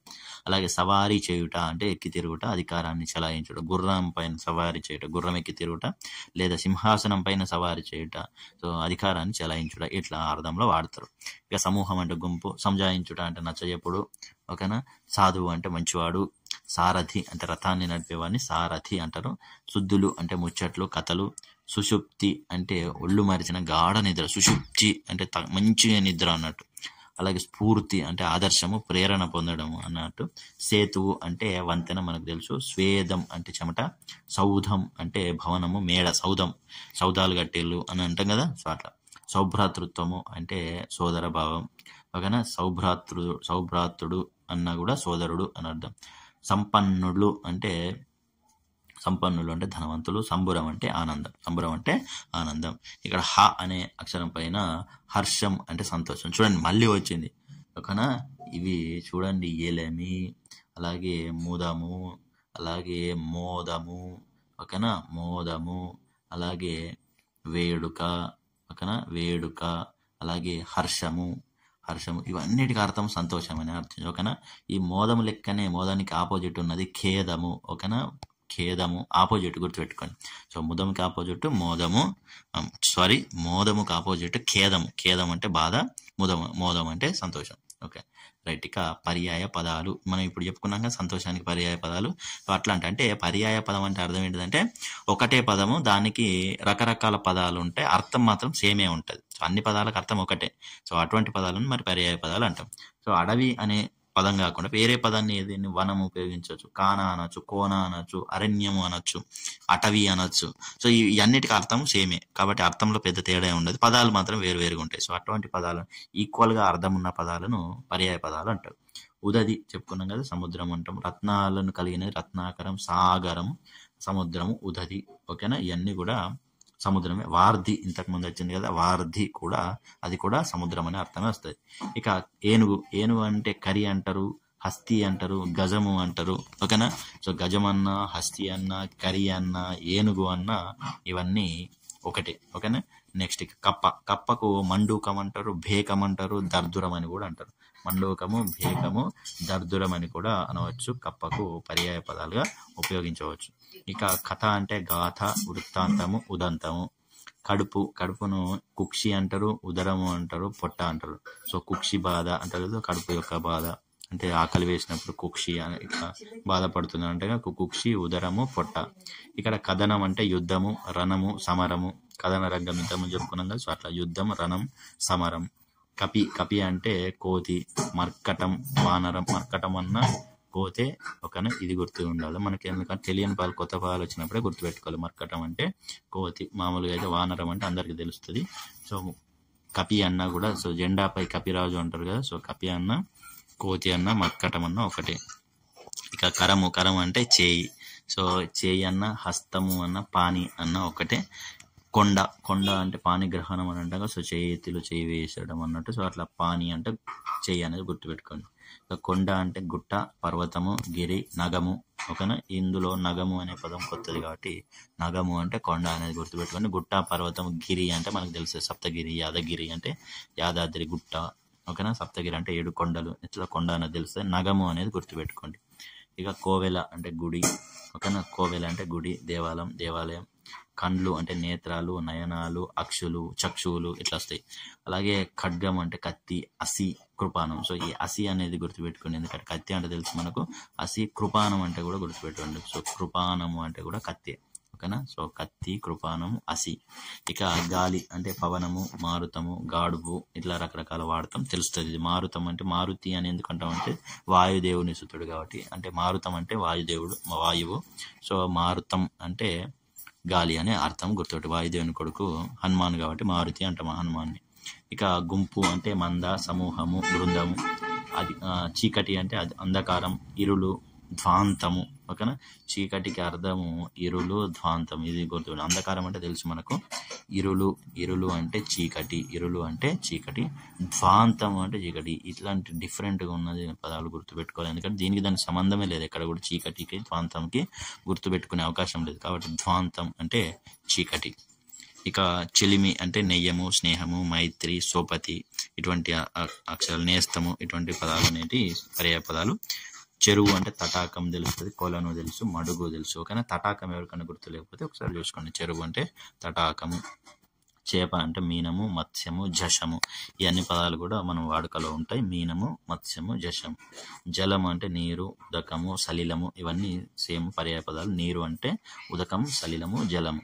ఇక జీతం అంటే వేతనము లేదా భత్యము అని అర్థము. సో వేతనం, భత్యం. తాబేలు, కూర్మము, కమఠము, కచ్చపము. కూర్మము, కమఠము, కచ్చపము అంటే తాబేలు. ఇక తృణం అంటే గడ్డి, పచ్చిక, గరక. సో తృణము అంటే గడ్డి, పచ్చిక, గరక. దుర్గ అంటే చండి, అంబ, పార్వతి. ఈ పర్యాయ పదాలు దుర్గాదేవికి చండీమాత, అంబ, ఇట్లా పార్వతి అని అంటాం. అలాగే దేహం అంటే తనువు, శరీరము, మేను, పెయ్యి, ఓకేనా. సో దేహం అంటే తనువు, శరీరం, మేను, పెయ్యి అనేటి పర్యాయ పదాలు. అలాగే నింగి అంటే మిన్ను, ఆకాశము, గగనం. ఇవి అందరికీ ఈజీగా తెలుస్తాయి. నిజం అంటే సత్యము, వాస్తవం. నివద్ది, సో నువ్వద్దిగా చెప్తాను అని అంటారు కదా. సో నిజం అంటే నువ్వద్ది అన్నట్టు, ఇది కూడా తెలంగాణలో ఉపయోగించే పదం. సత్యము, వాస్తవం మామూలుగా తెలుస్తుంది, నివ్వద్ది అనేది తెలియదు కాబట్టి నిజము, నివ్వద్ది అనేది గుర్తుపెట్టుకోండి. నివ్వద్దిగా చెప్తాను నేను, అట్లా చెప్తారు కదా, సత్య ప్రమాణంగా చెప్తానని అట్లా. నైపుణ్యం అంటే నేర్పు, పనితనము, కౌశలం. ఇది కూడా అందరికీ తెలుసు, చాలా ఈజీగానే ఉంది. ఇక నేత అంటే నాయకుడు. సో ఓకేనా. జననేత, ఓకే, ఇట్లా అంటారు కదా. సో నేత అంటే నాయకుడు, సారథి, నడిపేవాడు, ఓకేనా, జనాన్ని నడిపించేవాడు ఇట్లా. అలాగే నేత్రము అంటే నయనము, కన్ను, అక్షి, చక్షువు, ఓకేనా. సో నేత్రము అనేది ఇంతకు ముందు కూడా వచ్చింది. సో నయనము, కన్ను, అక్షి, చక్షువు. అలాగే పసిడి అంటే బంగారము, పుత్తడి, సువర్ణము, కనకం. ఇవన్నీ కూడా తెలుసు కదా. సో పుత్తడి రేటు పెరిగింది ఇట్లా అంటారు. సువర్ణము అంటే బంగారము అని, కనకము. ఇవి అన్ని పర్యాయ పదాలుగా మనం ఉపయోగించేవే. పురము అంటే పట్టణము, నగరము, స్థానీయము అంటే స్థానం ఉండే ప్రదేశం అన్నట్టు. సో పట్టణము, నగరం, స్థానీయం అని కూడా అంటారు పురాన్ని. పులి అంటే పుండరీకము, వ్యాఘ్రము, శార్దూలం. ఇది చాలాసార్లు అడిగిన బిట్టు. పులి అంటే పుండరీకము, ఓకేనా. పుండరీకము, వ్యాఘ్రము, శార్దూలము అని అర్థం. శార్దూలము అనేది మనకు ఒక పద్య లక్షణాలలో కూడా ఉంటుంది. సో మనకు ఉత్పలమాల, చంపకమాల, మత్తేబము, శార్దూలం అని కూడా ఉంటాయి. సో అట్లలో ఈ శార్దూలము అంటే పులి అనే అర్థం, ఓకేనా. పుండరీకం, వ్యాఘ్రము అని కూడా అంటారు. అలాగే పుష్పం. సో పుష్ప సినిమా ఉన్నది, పువ్వు, సుమము, విరి. సో విరి అంటే సుమం అన్న, పువ్వు అన్న, ఒకటి సుమ, యాంకర్ సుమ ఉంది కదా, ఆమె అర్థము పువ్వు అని అర్థం. అలాగే విరి అంటే పువ్వు అని అర్థం. ఇక పుడమి అంటే పృథివీ, వసుధ, ధరణి, ఓకేనా. ధరణి పోర్టలు, దానికి భూమి అని అర్థం కాబట్టి పుడమి అంటే పృథ్వీ, వసుధ, ఇవన్నీ సేమ్. అలాగే పెనిమిటి అంటే భర్త, మొగుడు, పతి, ఇట్లా సేమ్. అలాగే పొలం అంటే చేను, క్షేత్రము, సీమ, ఓకేనా. పొలం అంటే చేను, క్షేత్రము, సీమ. అలాగే పండగ అంటే పబ్బము, ఉత్సవము, వేడుక. పండగ అంటే పబ్బం కానీ ఉత్సవం, వేడుక. బావుట ఎగరవేశాడు, జెండా ఎగరవేశాడు, పతాకం ఎగరవేశాడు, ధ్వజం ఎగరవేశాడు అని అర్థం. సో బావుట అంటే జెండా, పతాకం, ధ్వజం. బాట అంటే తోవ, మార్గము, దారి, ఓకేనా. ఇక భానుడు అంటే సూర్యుడు, రవి, ఇనుడు, ఓకేనా. ఇరులు అంటేనేమో చీకటి, ఇరులను పోగొట్టేవాడు ఇనుడు. సో ఓకేనా. ఇక్కడ చూడండి, ఇరులు అంటే చీకటి, ఇరులు అంటే ఇంతకుముందు ధ్వాంతము, అలాగే చీకటి అని అర్థం వచ్చింది కదా, ఇరులు. సో ఇరులు అంటే చీకటి, ధ్వాంతము అని అర్థము. అలాగే ఇనుడు అంటే ఇరులను పోగొడు, చీకటిని పారదోలేవాడు సూర్యుడు, ఓకేనా. ఇనుడు అంటే సూర్యుడు. ఇక నెక్స్ట్ ఏమున్నది, భార్య అంటే సతి, పెండ్లము, కలత్రము, ఓకేనా. ఆలి, అర్ధాంగి అనేవి కూడా ఉపయోగిస్తారు. సతీ, పెండ్లము, కలత్రము అనేది కూడా, కలత్రం అనే పదం గుర్తుపెట్టుకోండి. సతీ, పెండ్లం అంటే మామూలుగా తెలుస్తుంది. సతీ సాగమనం అంటే భార్య కూడా సాగమనం చేయాల్సిందే భర్తతో పాటు అన్నట్టు. సో సతీ అంటే భార్య. భూమి అంటే అవని, పృథ్వీ, వసుధ, ధరణి, ఇట్లా ఇంతకుముందు కూడా వచ్చినాయి కదా. సో భూమి అంటే వసుంధర, అవని, పృథ్వీ, ధరణి ఇటువంటి వస్తాయి. ఇక మగువ అంటే స్త్రీ, ఇంతి, పడతి, వనిత. స్త్రీ, ఇంతి, పడతి, వనిత అనేవి మగువకు అర్థాలు అంటే పర్యాయ పదాలు. ఇక మేఘం అంటే మొగులు, జీమూతము, వారిదము. వారి అంటే నీరు, వారిని మోసేది వారిదము అంటే నీటిని మోస్తూ ఉండేది వారిదము, మేఘము అని గుర్తుపెట్టుకోండి. జీమూతము అంటే కూడా మేఘమే, మొగులు అంటే కూడా మేఘం. ఇక యుద్ధము, కథనము, రణము, సమరము, సంగరము అన్నా కూడా ఇవన్నీ సేమ్ పర్యాయ పదాలు. రణము, సమరం, సంగరం అనే యుద్ధానికి పర్యాయ పదాలు. కథనం అన్నా కూడా యుద్ధమే. అలాగే వనధి అంటే వార్ధి, సముద్రము, అంబుధి, రత్నాకరము ఇట్లాంటి పదాలన్నీ కూడా. ఉదధి అన్నా కూడా వనధి అన్న, ఉదధి అన్న, వార్ధి అన్న, సముద్రం అన్న, అంబుధి అన్నా కూడా ఇవన్నీ పర్యాయ పదాలు సముద్రానికి. సాగరం అన్నా కూడా సముద్రమే. ఇక వారధి చూడండి, ఇక్కడ వార్ధికి వారధికి ఇంతకుముందు తేడా చెప్పాను. సో వార్ధి అంటేనేమో సముద్రము, వారధి అంటేనేమో వంతెన, సేతువు, కట్ట. సో ఒకటే అక్షరం, దీనికేమో ఒత్తుగా వచ్చింది ధ అనేది, దీనికేమో పక్క పక్కన వచ్చింది. వార్ధి, వారధి వేరే. సో వారధి అంటేనేమో సేతువు, వంతెన. వార్ధి అంటేనేమో సముద్రం పైన కట్టే సేతువే. వారధి పైన కట్టేదే వారధి. ఇక వంశం అంటే సంతతి, గోత్రము, కులము. వంశం అంటే సంతతి, గోత్రం, కులం. సదనము అంటే ఇల్లు. సదనం అంటే ఇల్లు, నివాసము, మందిరం అన్నట్టు. సదనం అంటే గృహము అని అర్థం. ఇక సింహము అంటే కేసరి, మృగరాజు, పంచాస్యము అంటే 5 వేళ్లతో ఉంటే పంజా ఉంటుంది కదా. సో పంచాస్యము అన్నట్టు. సో మృగరాజు, కేసరి అన్న, పంచాస్యం అన్న, సింహం అన్న ఒకటే. చూడండి, పుండరీకము అంటేనేమో పులి, పుండరీకము.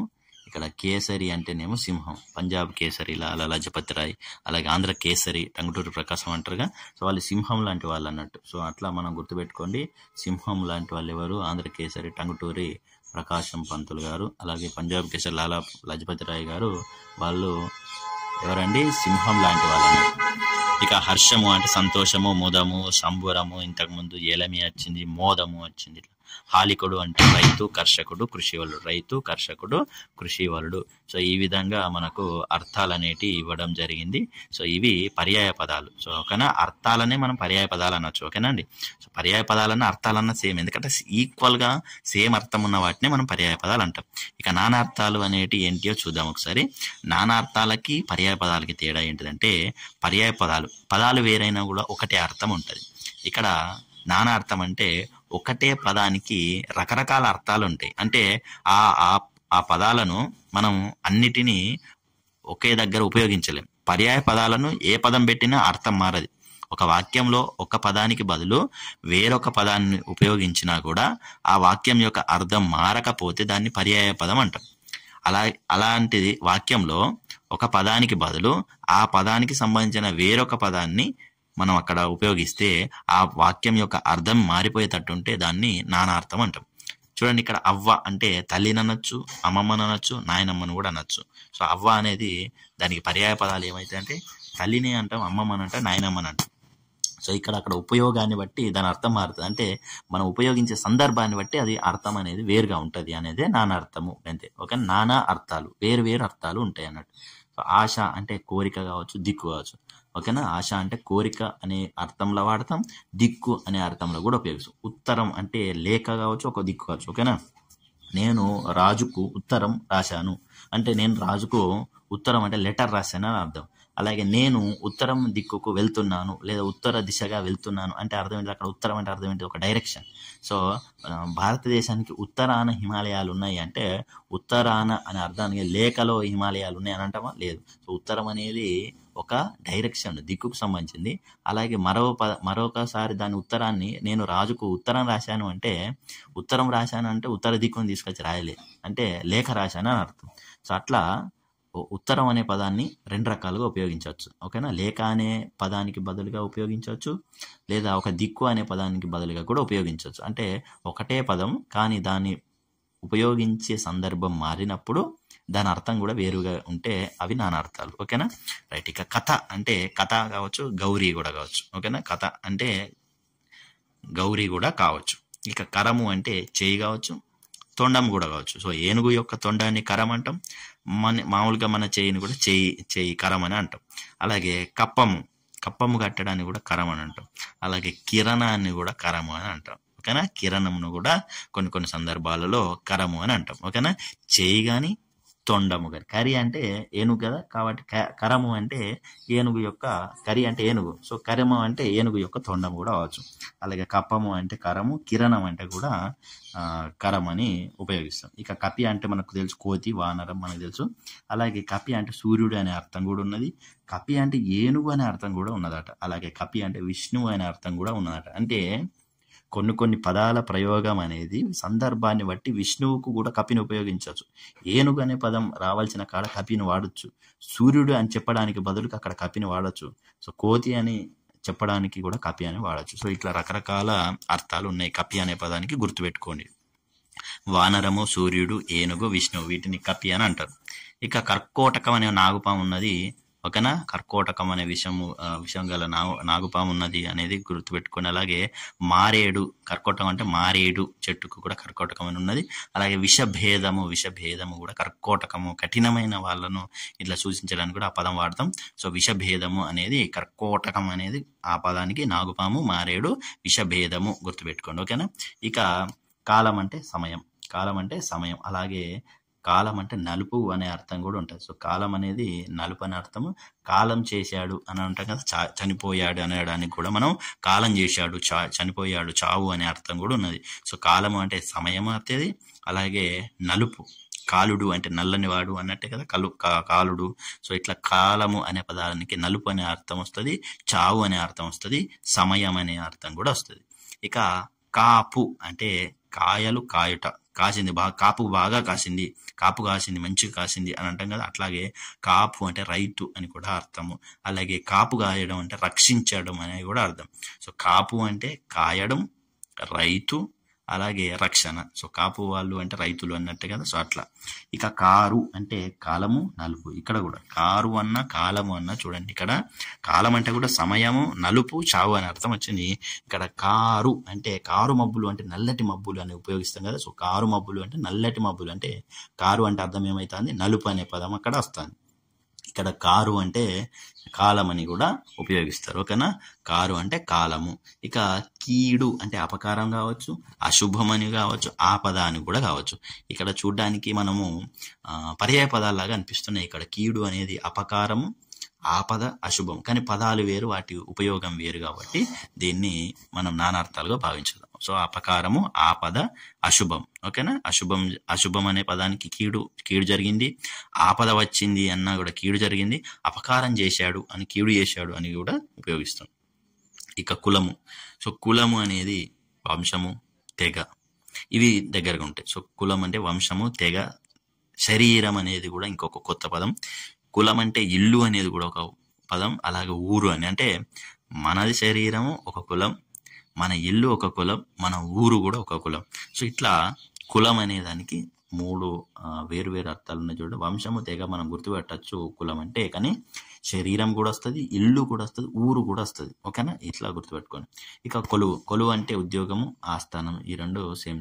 సేవ అని కూడా అర్థం. సో కొలువు చేశాడు, సేవ చేశాడు. ఇక గుణము అంటే స్వభావము, అల్లెత్రాడు. ఓకేనా? సో వింటి గుణమును తీసుకొని ఒక నక్క వింటి నారిని కొరికితే ఆ వెళ్ళు తెగి ఆ బాణాలు గుచ్చుకొని చచ్చిపోతుంది. ఒక కథన రంగానికి పోయిన ఒక నక్క గురించి ఒక చిన్న కథ ఉంటుంది. అట్లాంటి దాంట్లలో ఈ గుణము అనే పదాన్ని ఉపయోగిస్తారు. మీకు ఎవరికైనా తెలుసుంటే గుర్తు తెచ్చుకోండి. ఓకే, గుణం అంటే స్వభావం, ఇది మనకు తెలుసు. అలాగే అల్లెత్రాడు అనేది కూడా గుణము అనే దానికి మరొక అర్థం. ఇక గోవు అంటే ఆవు, కన్ను, బాణం, సరస్వతి. సో చాలా మంది మనకు కన్ఫ్యూజ్ అయిన బిట్టిది లాస్ట్ ఇయర్ వచ్చింది ఇక్కడ. ఓకేనా?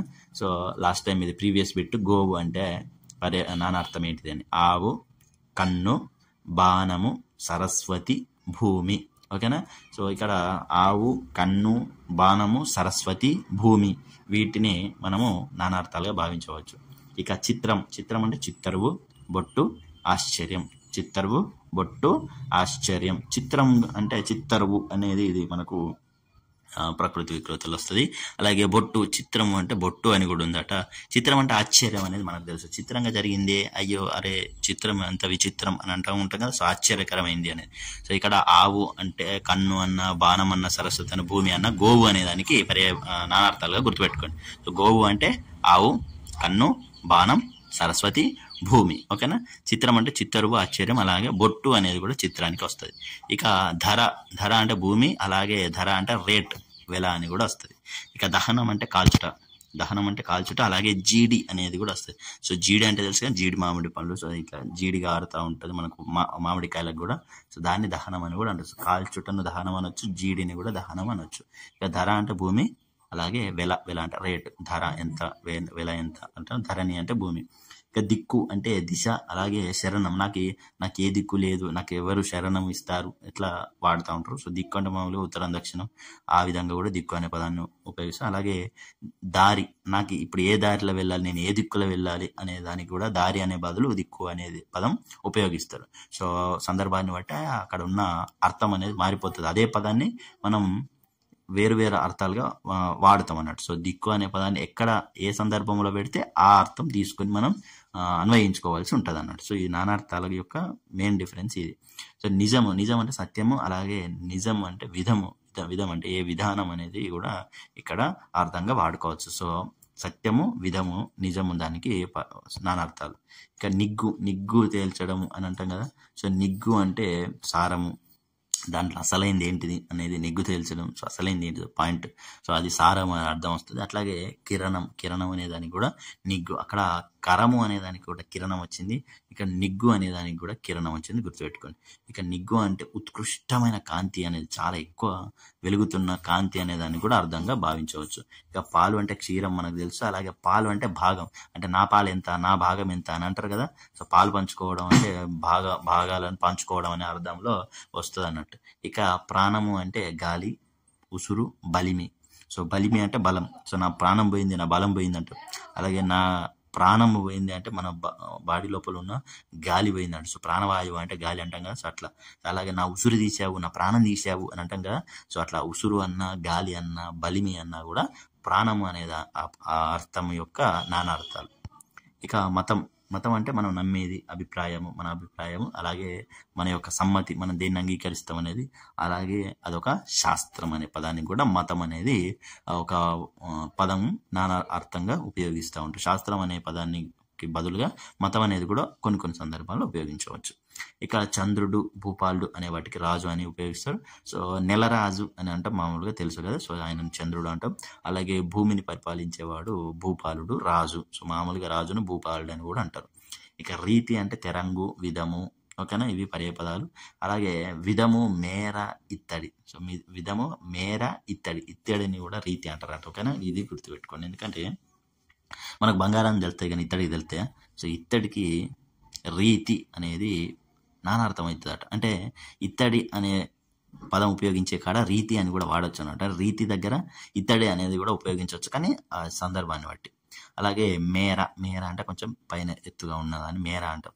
అలాగే విధము, విధం అంటే విధానము, తెరంగు ఏ విధానం అనేది రీతి అనే దానికి నానార్థాలుగా ఉపయోగిస్తారు. రీతి అనే దానికి ఏమేమి ఉంటాయండి, విధము, మేర, ఇత్తడి. ఓకేనా, వీటిని బట్టి పట్టాల్సిందే. అలాగే కొంచెం అర్థం చేసుకోవాల్సింది, అంటే ఏ పదం ఎక్కడ కొద్దిగా ఉపయోగిస్తారు అనేది మనం చూసుకుంటే మనకు కొంచెం ఆ యూసేజ్ అనేది తెలిసి ఉంటే మనం ఎక్కువ గుర్తుపెట్టుకోవడానికి అవకాశం ఉంటుంది. సో ఆ యూసేజ్ పెట్టుకోండి. ఏదైనా ప్రతిదానికి ఏదైనా మీకు అర్థం దానికి ఏదైనా యూసేజ్ తయారు చేసుకోండి. అప్పుడు మీకు చాలా ఈజీగా కొంచెం గుర్తుండడానికి ఎక్కువ అవకాశం ఉంటుంది. అలాగే వర్ణము, వర్ణం అంటే రంగు మనకు తెలుసు. అలాగే అక్షరం అనేది కూడా మనకు తెలుసు. అలాగే ఆకారము. ఓకేనా, ఏ వర్ణం ఏ ఆకారంలో ఉన్నది. అలాగే వర్ణం అంటే ఏ జాతి. సో ఏ జాతి ఏ వర్ణం అనేది కూడా వస్తుంది. సో అక్షరము కానీ, రంగు కానీ, ఆకారం కానీ, జాతి కానీ, ఇవి వర్ణం అనే పదానికి నానార్థాలు. వర్షం, వర్షం అంటే మామూలుగా అయితే వాన. అలాగే మనకు ఎన్ని వర్షములు, ఓకేనా, ఇట్లా వర్షము అంటే సంవత్సరాలు అనేది కూడా వాడుకుంటాం. అలాగే మబ్బు అనే దాన్ని కూడా వర్షంను ఉపయోగిస్తాం. ఇక సాధువు అంటే సజ్జనుడు, బుద్ధిమంతుడు, ముని, ఇటువంటి పదాలకు సాధువును ఉపయోగిస్తాం.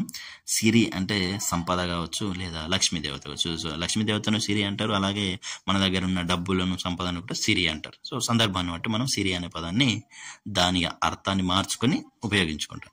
ఇక సీమ అంటే దేశము. ఓకేనా, ఇంతకుముందు మనకు పర్యాయ పదాల్లో కూడా వచ్చింది సీమ అంటే పొలము అని కూడా. ఒకవేళ దేశము వరిమడి అంటే పొలం అని వచ్చింది కదా, అలాగే గుర్తు. ఓకేనా, దేశము వరిమడి గుర్తు, దీన్ని సీమ అంటారు. ఇక హంస, హంసను శ్రేష్టము, అలాగే ఒక పక్షి, అలాగే పరమాత్మ. ఓకే, పరమాత్మను కూడా హంస అనే పదంతో పోలుస్తారు. ఒక పక్షి అంటే హంస అనే ఒక పక్షిగా తెలుసు కదా. అలాగే హంస అనేది అన్నిటికంటే శ్రేష్టమైనది అని చెప్పడానికి కూడా హంస అనే పదాన్ని ఉపయోగిస్తారు. సో ఇవి మన నానార్థాలు, 6th క్లాస్లో ఉన్న నానార్థాలు. ఇక చూసుకున్నట్టే ప్రకృతి వికృతులు. ఓకేనా, సో అటవి అంటే అడవి. ఓకేనా, ఇక అంబ అంటే అమ్మ, ఆహారము ఓగిరము, కథ కథ, కార్యము కర్జము, కీర్తి కీరితి, కుండం కుండ, కులము కొలము. ఓకేనా, రైట్. ఇక ఈజీగా ఉన్నాయి, టక్క టక్క చదువుకుంటూ వెళ్తున్నాం. ఇక గర్వము అంటే గర్వము, గుణము గుణము, గ్రాసము గాసము, చంద్రుడు చంద్రుడు, చిత్రము చిత్తరువు, త్యాగము త్యాగము, ధర్మము దమ్మము, దూరము దవ్వు. దూరం అంటే ఏంటంటే దవ్వు. ఓకేనా, గుర్తుపెట్టుకోండి. ఇక దీపము దివ్వె, దిశ దశ, నిజము నిక్కము, నిద్ర నిదుర, నిమిషం నిమిషం, పశువు పశువు, పత్తనము పట్నం. ఓకేనా, కొంచెం గుర్తుపెట్టుకోండి. పత్తనం అంటే పట్నం, పట్నాన్ని పత్తనం అని అంటారు. పూర్ణిమ పున్నమ, పూర్ణిమ పున్నమ. ఇక్కడ చూడండి, అన్నీ మనకు ప్రకృతులు కొంచెం అఫీషియల్గా ఉండి వికృతులు అనేవి మామూలుగా వ్యవహార భాషలకు ఉంటాయి. కానీ ఇక్కడ చూడండి, పత్తనం అనే దానికంటే పట్నం మనకు మంచిగా అనిపిస్తుంది. సో పత్తనం అనేదే ప్రకృతి, దీనికి వికృతి పట్నం. ఓకేనా, ఇది చూడండి, పూర్ణిమ పున్నమ. Okay, right. ఇక పృథ్వీ పుడమి. ఓకేనా, ఇవి కొంచెం సంస్కృత పదాల్లాగా ఉంటాయి మన ప్రకృతులు. వికృతులు అనేవి మనకు సామాన్య భాషలో ఉంటాయి. పృథ్వీ పుడవి. పర్వము అంటే పబ్బం అంటే పండుగ, పర్వంని పబ్బం అంటాం. ప్రతిజ్ఞ, ప్రతిజ్ఞ చేయడం, ప్రతిన చేయడం. ప్రయాణం అంటే పయనం, పయనిస్తాను ఇట్లా మామూలు. ప్రాణము అంటే పానము. సో ఇవి ప్రకృతి అనేది ఎక్కువ శాతం మనకు తత్సమ పదాలు ఉంటాయి. భక్తి అంటే భక్తి, భాష భాష, భోజనం బోనం, భృంగారం బంగారం. ఓకేనా, భృంగారం అంటే బంగారం. మాన్యము మన్యము, మేఘము మొగులు. ఓకేనా, దీంట్లో భోజనము బోనం, భోజనాన్ని బోనం అని అంటాం, భృంగారాన్ని బంగారం అంటాం, మాన్యాన్ని మన్యం అంటాం, మేఘమును మొగులు అంటాం. భక్తి భక్తి, భాష భాష, ప్రయాణం పయనం, ప్రతిజ్ఞ ప్రతిన. ఓకేనా, ఇట్లా మనకు ప్రకృతి వికృతులు అనేటి ఇవ్వడం జరిగింది. ఇక మిగిలిన ముఖము అంటే మొగము, మౌక్తికము అంటే ముఖము అంటే మొగము, మౌక్తికం అంటే ముత్యం, మౌక్తికం అంటే ముత్యం. ఇది గుర్తుపెట్టుకోండి, ఎందుకంటే కొంచెం డిఫరెంట్గా ఉన్న వాటిని మాత్రం గుర్తుపెట్టుకోవాల్సిన అవసరం ఉంటుంది. ఇక రాత్రి అంటే రేతిరి, రాజు అంటే రాయడు, రాజు అంటే రాయడు. ఓకేనా, శ్రీకృష్ణదేవ రాయలు అంటాం కదా, రాజు అన్నట్టు. అలాగే రాత్రి అంటే రేతిరి. విద్య అంటే విద్య, విద్య అంటే విద్య. శక్తి అంటే సత్వ, శ్రీ అంటే సిరి, సముద్రం సంద్రం, సహాయం సాయం, సింహం సింగం, సంతోషం సంతసం, సంతోషం అంటే సంతసం. స్నానం అంటే తానం, స్నానం అంటే తానం. అలాగే స్వామి అంటే సామి. ఓకేనా, స్వామి అనేదాన్ని సామి అని మామూలుగా పిలుస్తూ ఉంటాం. సో ఈ విధంగా ప్రకృతి వికృతులు అనేవి ఇవ్వడం జరిగింది. మన 6th క్లాస్లో నానార్థాలు, పర్యాయ పదాలు, ప్రకృతి వికృతులు చదువుకున్నాం కదా. మీకు ఎవరికైనా డౌట్ ఉన్నట్టయితే స్లో మోషన్లో మెల్లిగా పాజ్ చేసుకొని ఒకసారి చూసుకోండి. ఇక విశేషమైన అంశాలు ఏమిచ్చారంటే నలుడు. సో నలుడు అనే దానికి ఎవరు అంటే ఈయన విశ్వకర్మ అంశతోటి పుట్టిన ఒక వానరుడు. సో నలుడు ఎవరు? వానర సేన లంకకు పోవడానికి సముద్రంలో రాముడు సేతువు కట్టాడు. సో అప్పుడు అక్కడ ఇంజనీర్గా పనిచేసిన వాడే నలుడు అన్నట్టు. ఓకేనండి. ఇక ఆ సేతుకు అంటే ఆ రామసేతు ఉన్నది కదా, దానికి శ్రీలంకకు ఇండియాకు మధ్యలో కట్టిన ఆ రామసేతుకు ఇంజనీర్గా పనిచేసిన వాడు నలుడు. ఇక గండ బేరుండ పక్షి అంటే 2 తలలు గల పక్షి. ఇది ఏనుగులను తన్నుకొని పోయేంత శక్తి గల, అంటే చాలా పెద్ద పక్షి. మనకు పురాణ కథల్లో మాత్రమే కనిపించే ఒక పక్షి పేరే గండ బేరుండ పక్షి. ఇక జానపద సాహిత్యం అంటే జనపదం అంటే గ్రామం. మనకు సోషల్ క్లాసెస్లో కూడా వచ్చింది కదా. సో జనులు నివసించిన ప్రదేశాన్ని జనపదం అంటారు. ఈ జనపదాలలో నివసించే వారిని జానపదులు అంటారు, గ్రామస్తులు అన్నట్టు. ఈ జానపద సాహిత్యం అనేది ఎప్పుడు ఎక్కడ పుట్టిందో ఎవరు చెప్పడం కష్టం. ఎందుకంటే జానపద సాహిత్యానికి లిఖితమైనది లేదు, మౌఖికంగా ప్రసారం అవుతూ ఒకరి నుంచి మరొకరికి ఇది వస్తూ ఉంటుంది. సో ఈ సాహిత్యానికి అసలు ఎవరు సృష్టించులు, ఇది ఎవరు రాసిలు అనేది చెప్పడం కష్టం. సామూహిక కర్తృత్వం ఉంటుంది, సామూహిక ప్రచారం ఉంటుంది దీంట్లో. అంటే సామూహికంగా అందరూ ఎవరో ఒకరు తయారు చేస్తారు, అందరు కలిసి తయారు చేసుకున్నది ఇది, అందరూ కలిసి ప్రచారం చేసుకున్నది ఇది, అందరిలో కూడా ఇది ప్రచారం అయ్యి వెళ్ళిపోతూ ఉంటుంది. ఆ విధంగా ఒక తరం నుంచి మరో తరానికి అందించబడి ఉన్నది. జానపద సాహిత్యాన్ని అధ్యయనం చేయడం వల్ల ప్రజల ఆచార వ్యవహారాలు, సంస్కృతి, సంప్రదాయాలు తెలుసుకోవచ్చు. ఇది జానపద సాహిత్యం అంటే. అలాగే జినవల్లభుని శాసనం గురించి ఇక్కడ ఇచ్చిండు. వేములవాడ చాళుక్యరాజు రెండవ అరికేసరి. సో ఈ రెండవ అరికేసరి యొక్క ఆస్థాన కవి పేరు పంపడు. ఓకేనా. సో ఈ రెండవ అరికేసరి యొక్క ఆస్థాన కవి పేరు పంపడు. సో ఈ రెండవ అరికేసరి ఎవరండి? వేములవాడ చాళుక్యరాజు. ఈ పంపని యొక్క తమ్ముడే జినవల్లభుడు. ఈయన ఈ ఆస్థానంలో ఉన్న కవి పంపని యొక్క తమ్ముడే జినవల్లభుడు. ఈ జినవల్లభుడు ఏం చేసి 1940లో కుర్క్యాల శాసనాన్ని వేయించిండు. ఎప్పుడు? 940 క్రీస్తు శకం 940లో కుర్క్యాల శాసనాన్ని వేయించాడు. ఇది తెలంగాణలోనే తొలి పద్య శాసనం. మొట్టమొదటి పద్యాలతో వేసిన శాసనం కుర్క్యాల శాసనం. సో దీనిలో 3 కంద పద్యాలు ఉన్నాయట. ఈ కుర్క్యాల శాసనాన్ని జినవల్లభుని శాసనం అని అంటారు. ఈ కుర్క్యాల అనేది ఎక్కడున్నాయండి? కరీంనగర్ జిల్లాలో గంగాధర ఇక్కడ కుర్క్యాల అనేది ఎక్కడున్నాయండి? మనకు కరీంనగర్ జిల్లాలో గంగాధర మండలంలో ఉన్నది. ఈ కుర్క్యాల శాసనంలో పద్యాలున్నాయి, కంద పద్యాలున్నాయి 3. దీన్ని కుర్క్యాల శాసనాన్ని జినవల్లభుడు వేశాడు, అందుకే దీన్ని జినవల్లభుని శాసనం అంటారు. ఇది మొట్టమొదటి పద్య శాసనం తెలంగాణలో. ఇక అజ్ఞాతవాసం అంటే ఏంటంటే కౌరవులు పాండవులతో పాచికలాడేళ్ళు, పందెంలో ఓడిపోయిళ్ళు. అప్పుడు 12 ఏళ్ళు వనవాసం చేసిన తర్వాత ఒక 7 అజ్ఞాతవాసం చేయాలి. సో మాయాజూదంలో పాండవులు ఓడిపోయిన తర్వాత 12 ఏళ్ళు వనవాసం చేసి 1 సంవత్సరం ఎవ్వరు కూడా పాండవులను గుర్తుపట్టకుండా వీళ్ళు అజ్ఞాతవాసం చేశారు. అంటే వాళ్ళు ఎవరికి తెలియదు, వాళ్ళు ఎవరు అనేది ఎవరికి తెలియదు. సో ఆ విధంగా ఒకవేళ ఎవరైనా గుర్తుపడితే మళ్ళీ 12 ఏళ్ళు అడవిలో ఉండడానికి వెళ్ళిపోవాలి. సో 12 ఏళ్ళు వనంలో అంటే అడవిలో బతికి 1 సంవత్సరం మనుషుల మధ్యలో ఉన్నా కూడా వాళ్ళు ఎవరికి తెలియకుండా బతకాల్సిన అవసరం. అట్లా ఎవరికి దొరకకుండా ఉంటేనే దాని అజ్ఞాతవాసం అంటారు. ఒకవేళ దొరికితే మళ్ళీ 12 ఏళ్ళు వనవాసానికి వెళ్లాల్సి ఉంటుంది. కాబట్టి ఇలా అజ్ఞాతవాసం అంటే అర్థం ఏంటిదండి? ఎవరికి వాళ్ళ ఐడెంటిటీని తెలియకుండా అందరిలో కలిసి బతకడమే అజ్ఞాతవాసం. ఇలా పాండవులు అనే వాళ్ళు ఎక్కడ బతికిళ్ళంటే విరాట రాజు రాజ్యంలో వివిధ పనులు చేస్తూ బ్రతికారు. ఇక కన్నమ్మ కష్టాలు అంటే అర్థం అంటే కష్టాల మీద కష్టాలు పడ్డానే కన్నమ్మ కష్టాలు అని అంటారు. రాచరం పాన పెట్టడం అనే సందర్భంలో ఈ జాతీయాన్ని ఉపయోగిస్తూ ఉంటారు. ఇక రామవారధి, ఇది తమిళనాడులోని ధనుష్కోటికి మరియు శ్రీలంకకు మధ్యలో ఉన్నది. ఈ రాముడు ఈ వారధిని నిర్మించాడని చెప్పుకుంటాం. అమెరికాలోని నాసా అంతరిక్ష పరిశోధన సంస్థ ఉపగ్రహం ద్వారా భూమి యొక్క ఛాయాచిత్రాన్ని తీసింది. సో అమెరికాలో అంతరిక్ష పరిశోధన ఉందిగా నాసా. సో వాళ్ళు ఒక శాటిలైట్ నుంచి పిక్చర్ చేశారు. దాంట్లో సముద్రంలో కట్టబడిన సేతు అనేది స్పష్టంగా కనిపిస్తుంది. ఈ వారధి మూలంగా భారతదేశానికి సునామీల ప్రభావం అంతగా ఉండటం లేదు అని చెప్పారు. ఓకేనా. సో ఈ వారధి మూలంగానే సునామీలు ఎక్కువగా దాన్ని దాటి రావడం లేదు భారతదేశానికి అని చెప్పాం. సో దీనిని ఆంగ్లంలో ఆడమ్స్ బ్రిడ్జ్ అని కూడా అంటారు. సో ఆడమ్స్ బ్రిడ్జ్ అనేది రామసేతు యొక్క మరొక పేరు. ఇక కాకతీయ శిలాతోరణం తెలంగాణ చరిత్రలో సువర్ణ అధ్యాయం కాకతీయుల కాలం. వారు చాలా కాలం పాటు ఓరుగల్లును పాలించారు. 1199లో గణపతి దేవుడు వరంగల్ కోట నిర్మాణానికి శ్రీకారం చుట్టిండు. అరవీర భయంకర వీరనారి అయిన ఆయన రుద్రమదేవి కాలంలో కోట అనేది పూర్తయింది. సో కోట ఎవరు కట్టిల్లు అంటే గణపతి దేవుడు స్టార్ట్ చేస్తే రుద్రమదేవి పూర్తి చేసింది. 1199లో స్టార్ట్ చేసింది. కోట అనేది ఒక అద్భుతమైన నిర్మాణం. కోట ద్వారంగా కీర్తి తోరణాలు అనేటి పెట్టిలు. ఈ కీర్తి తోరణాన్నే ఇప్పుడు తెలంగాణ రాష్ట్ర అధికారిక చిహ్నంగా ఉపయోగిస్తున్నారు. సో ఈ శిలాతోరణం అంటే రాయితో చేసిన తోరణం కాబట్టి దీన్ని శిలాతోరణం అంటారు. కాకతీయ కళా వైభవానికి ఇవి వన్నె తగ్గని ఆనవాలుగా ఉన్నాయి. సో వాళ్ళు ఎంత గొప్పగా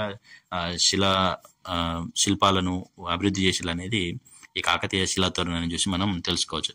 ఇక్కడ కొన్ని సామెతలు కూడా ఇచ్చారు. పొమ్మన లేక పొగబెట్టినట్లు అని ఉన్నది. సో పొమ్మన లేక పొగబెట్టినట్లు అంటే అర్థం ఏంటిదంటే ఇష్టం లేని వాళ్ళను మనము వాళ్ళకు డైరెక్ట్గా వెళ్ళిపోమని చెప్పకుండా ఏదో ఒక ఇబ్బంది పెట్టి పంపించడం. ఓకే. ఉరుమురిమి మంగళం మీద పడ్డట్టు. ఉరుమురిమి మంగళం మీద పడ్డట్టు అంటే ఎవరిపైన ఉన్నదో ఇంకొకరి పైన అంటే అనుకోకుండా ఎవరో బలయ్యారన్నట్టు. అలాగే ఊరందరితో దారి ఉలిపి కట్టెతో దారి అంటారు. అంటే అందరికంటే డిఫరెంట్గా భిన్నంగా ఉండే వాళ్ళను ఊరందరితో దారి ఉలిపి కట్టెతో దారి అని అంటారు. సందట్లో సడేమియా అన్నట్టు, అంటే ఆ సందు దొరికింది కదని అదును చూసి దాంట్లోనే వాళ్ళ పని కూడా కానిచ్చేసేవాళ్ళు. గుమ్మడికాయల దొంగ అంటే భుజాలు తడుముకున్నట్టు అనే ఒక సామెత ఉన్నది. సో దొంగ వాళ్ళరా అంటే నేను కాదు అనుకుని దొంగలు వాళ్ళంతటా వాళ్ళే బయటపడుతూ ఉంటారు. సో దొంగ సామాన్యంగానే భయం ఉంటుంది. సో ఆ భయంతో బయటపడతారు. సో దాన్ని గుమ్మడికాయల దొంగ అంటే భుజాలు తడుముకున్నట్టు అనే సామెత ఉపయోగిస్తారు. ఇక అంగట్లో అన్నీ ఉన్నా అల్లుడి నోట్ల శని అన్నట్లు, అంటే ఎన్ని రకాల సౌకర్యాలు ఉన్నా కూడా అవి మనకు పనికిరావు అన్నట్టు. సో అట్లాంటప్పుడు అంగట్లో అన్నీ ఉన్నా అల్లుడి నోట్ల శని అని అంటే అశుభమైన మాటలు మాట్లాడుతూ ఉంటారు. పుణ్యం కొద్దీ పురుషుడు, దానం కొద్దీ బిడ్డలు అంటారు. సో ఎవరెంత పుణ్యం చేసుకుంటే అంత మంచి భర్త వస్తాడు, అలాగే ఎవరెంత మంచి దానం చేస్తే అంత మంచి కొడుకులు పుడతారనే అర్థం కింద దీన్ని ఉపయోగిస్తారు. తవ్వెడిస్తే తంగెళ్ళు పీకాలి అంటే అంటే అంత తవ్వెడు అంటే ఎక్కువ మంచి భోజనం చేస్తే తంగేళ్ళ చెట్లు కూడా పీకుతారు, అంటే బలంగా లాగుతారని అర్థం. ఇంటింటికో మట్టి పొయ్యి అంటే ప్రతి ఇంటికి ఒక పొయ్యి అనేది ఉంటుంది. అంటే ప్రతి ఇంట్లో కూడా ఒక నాటు పర్సన్స్ అనేటు ఉంటారు. అడిగినట్లు ఇస్తే కడిగినట్లు అవుతుంది. అంటే అడిగిన అన్నీ ఇచ్చేసుకుంటూ పోతే మనకేం లేకుండా పోతుంది. చివరకు అన్నం ఆ గంజులు అనేటివి కడిగితే ఎట్లయితే సాఫ్ ఎంత ఏం మిగలకుండా వెళ్ళిపోతే అట్లా పోతుంది అన్నట్టు. కింద పడ్డా మీది కాలు నాదే అంటారు. కొంతమంది కింద పడ్డా కూడా మీది కాలు నాదే అంటారు. అంటే అప్పటికి కూడా తల పొగరు తగ్గది అని అర్థంలో వాడతారు. ఢిల్లీకి రాజైనా తల్లికి కొడుకే. సో ఇదొక సామెత. సో ఎంత పెద్ద వాళ్ళైనా కూడా తల్లికి మాత్రం కొడుకే. సో తల్లి కంటే ఎవరు గొప్పవారు లేరు అనేది అర్థంలో ఉపయోగిస్తారు. కుండ పగిలిన కుక్క గుణం తెలిసే.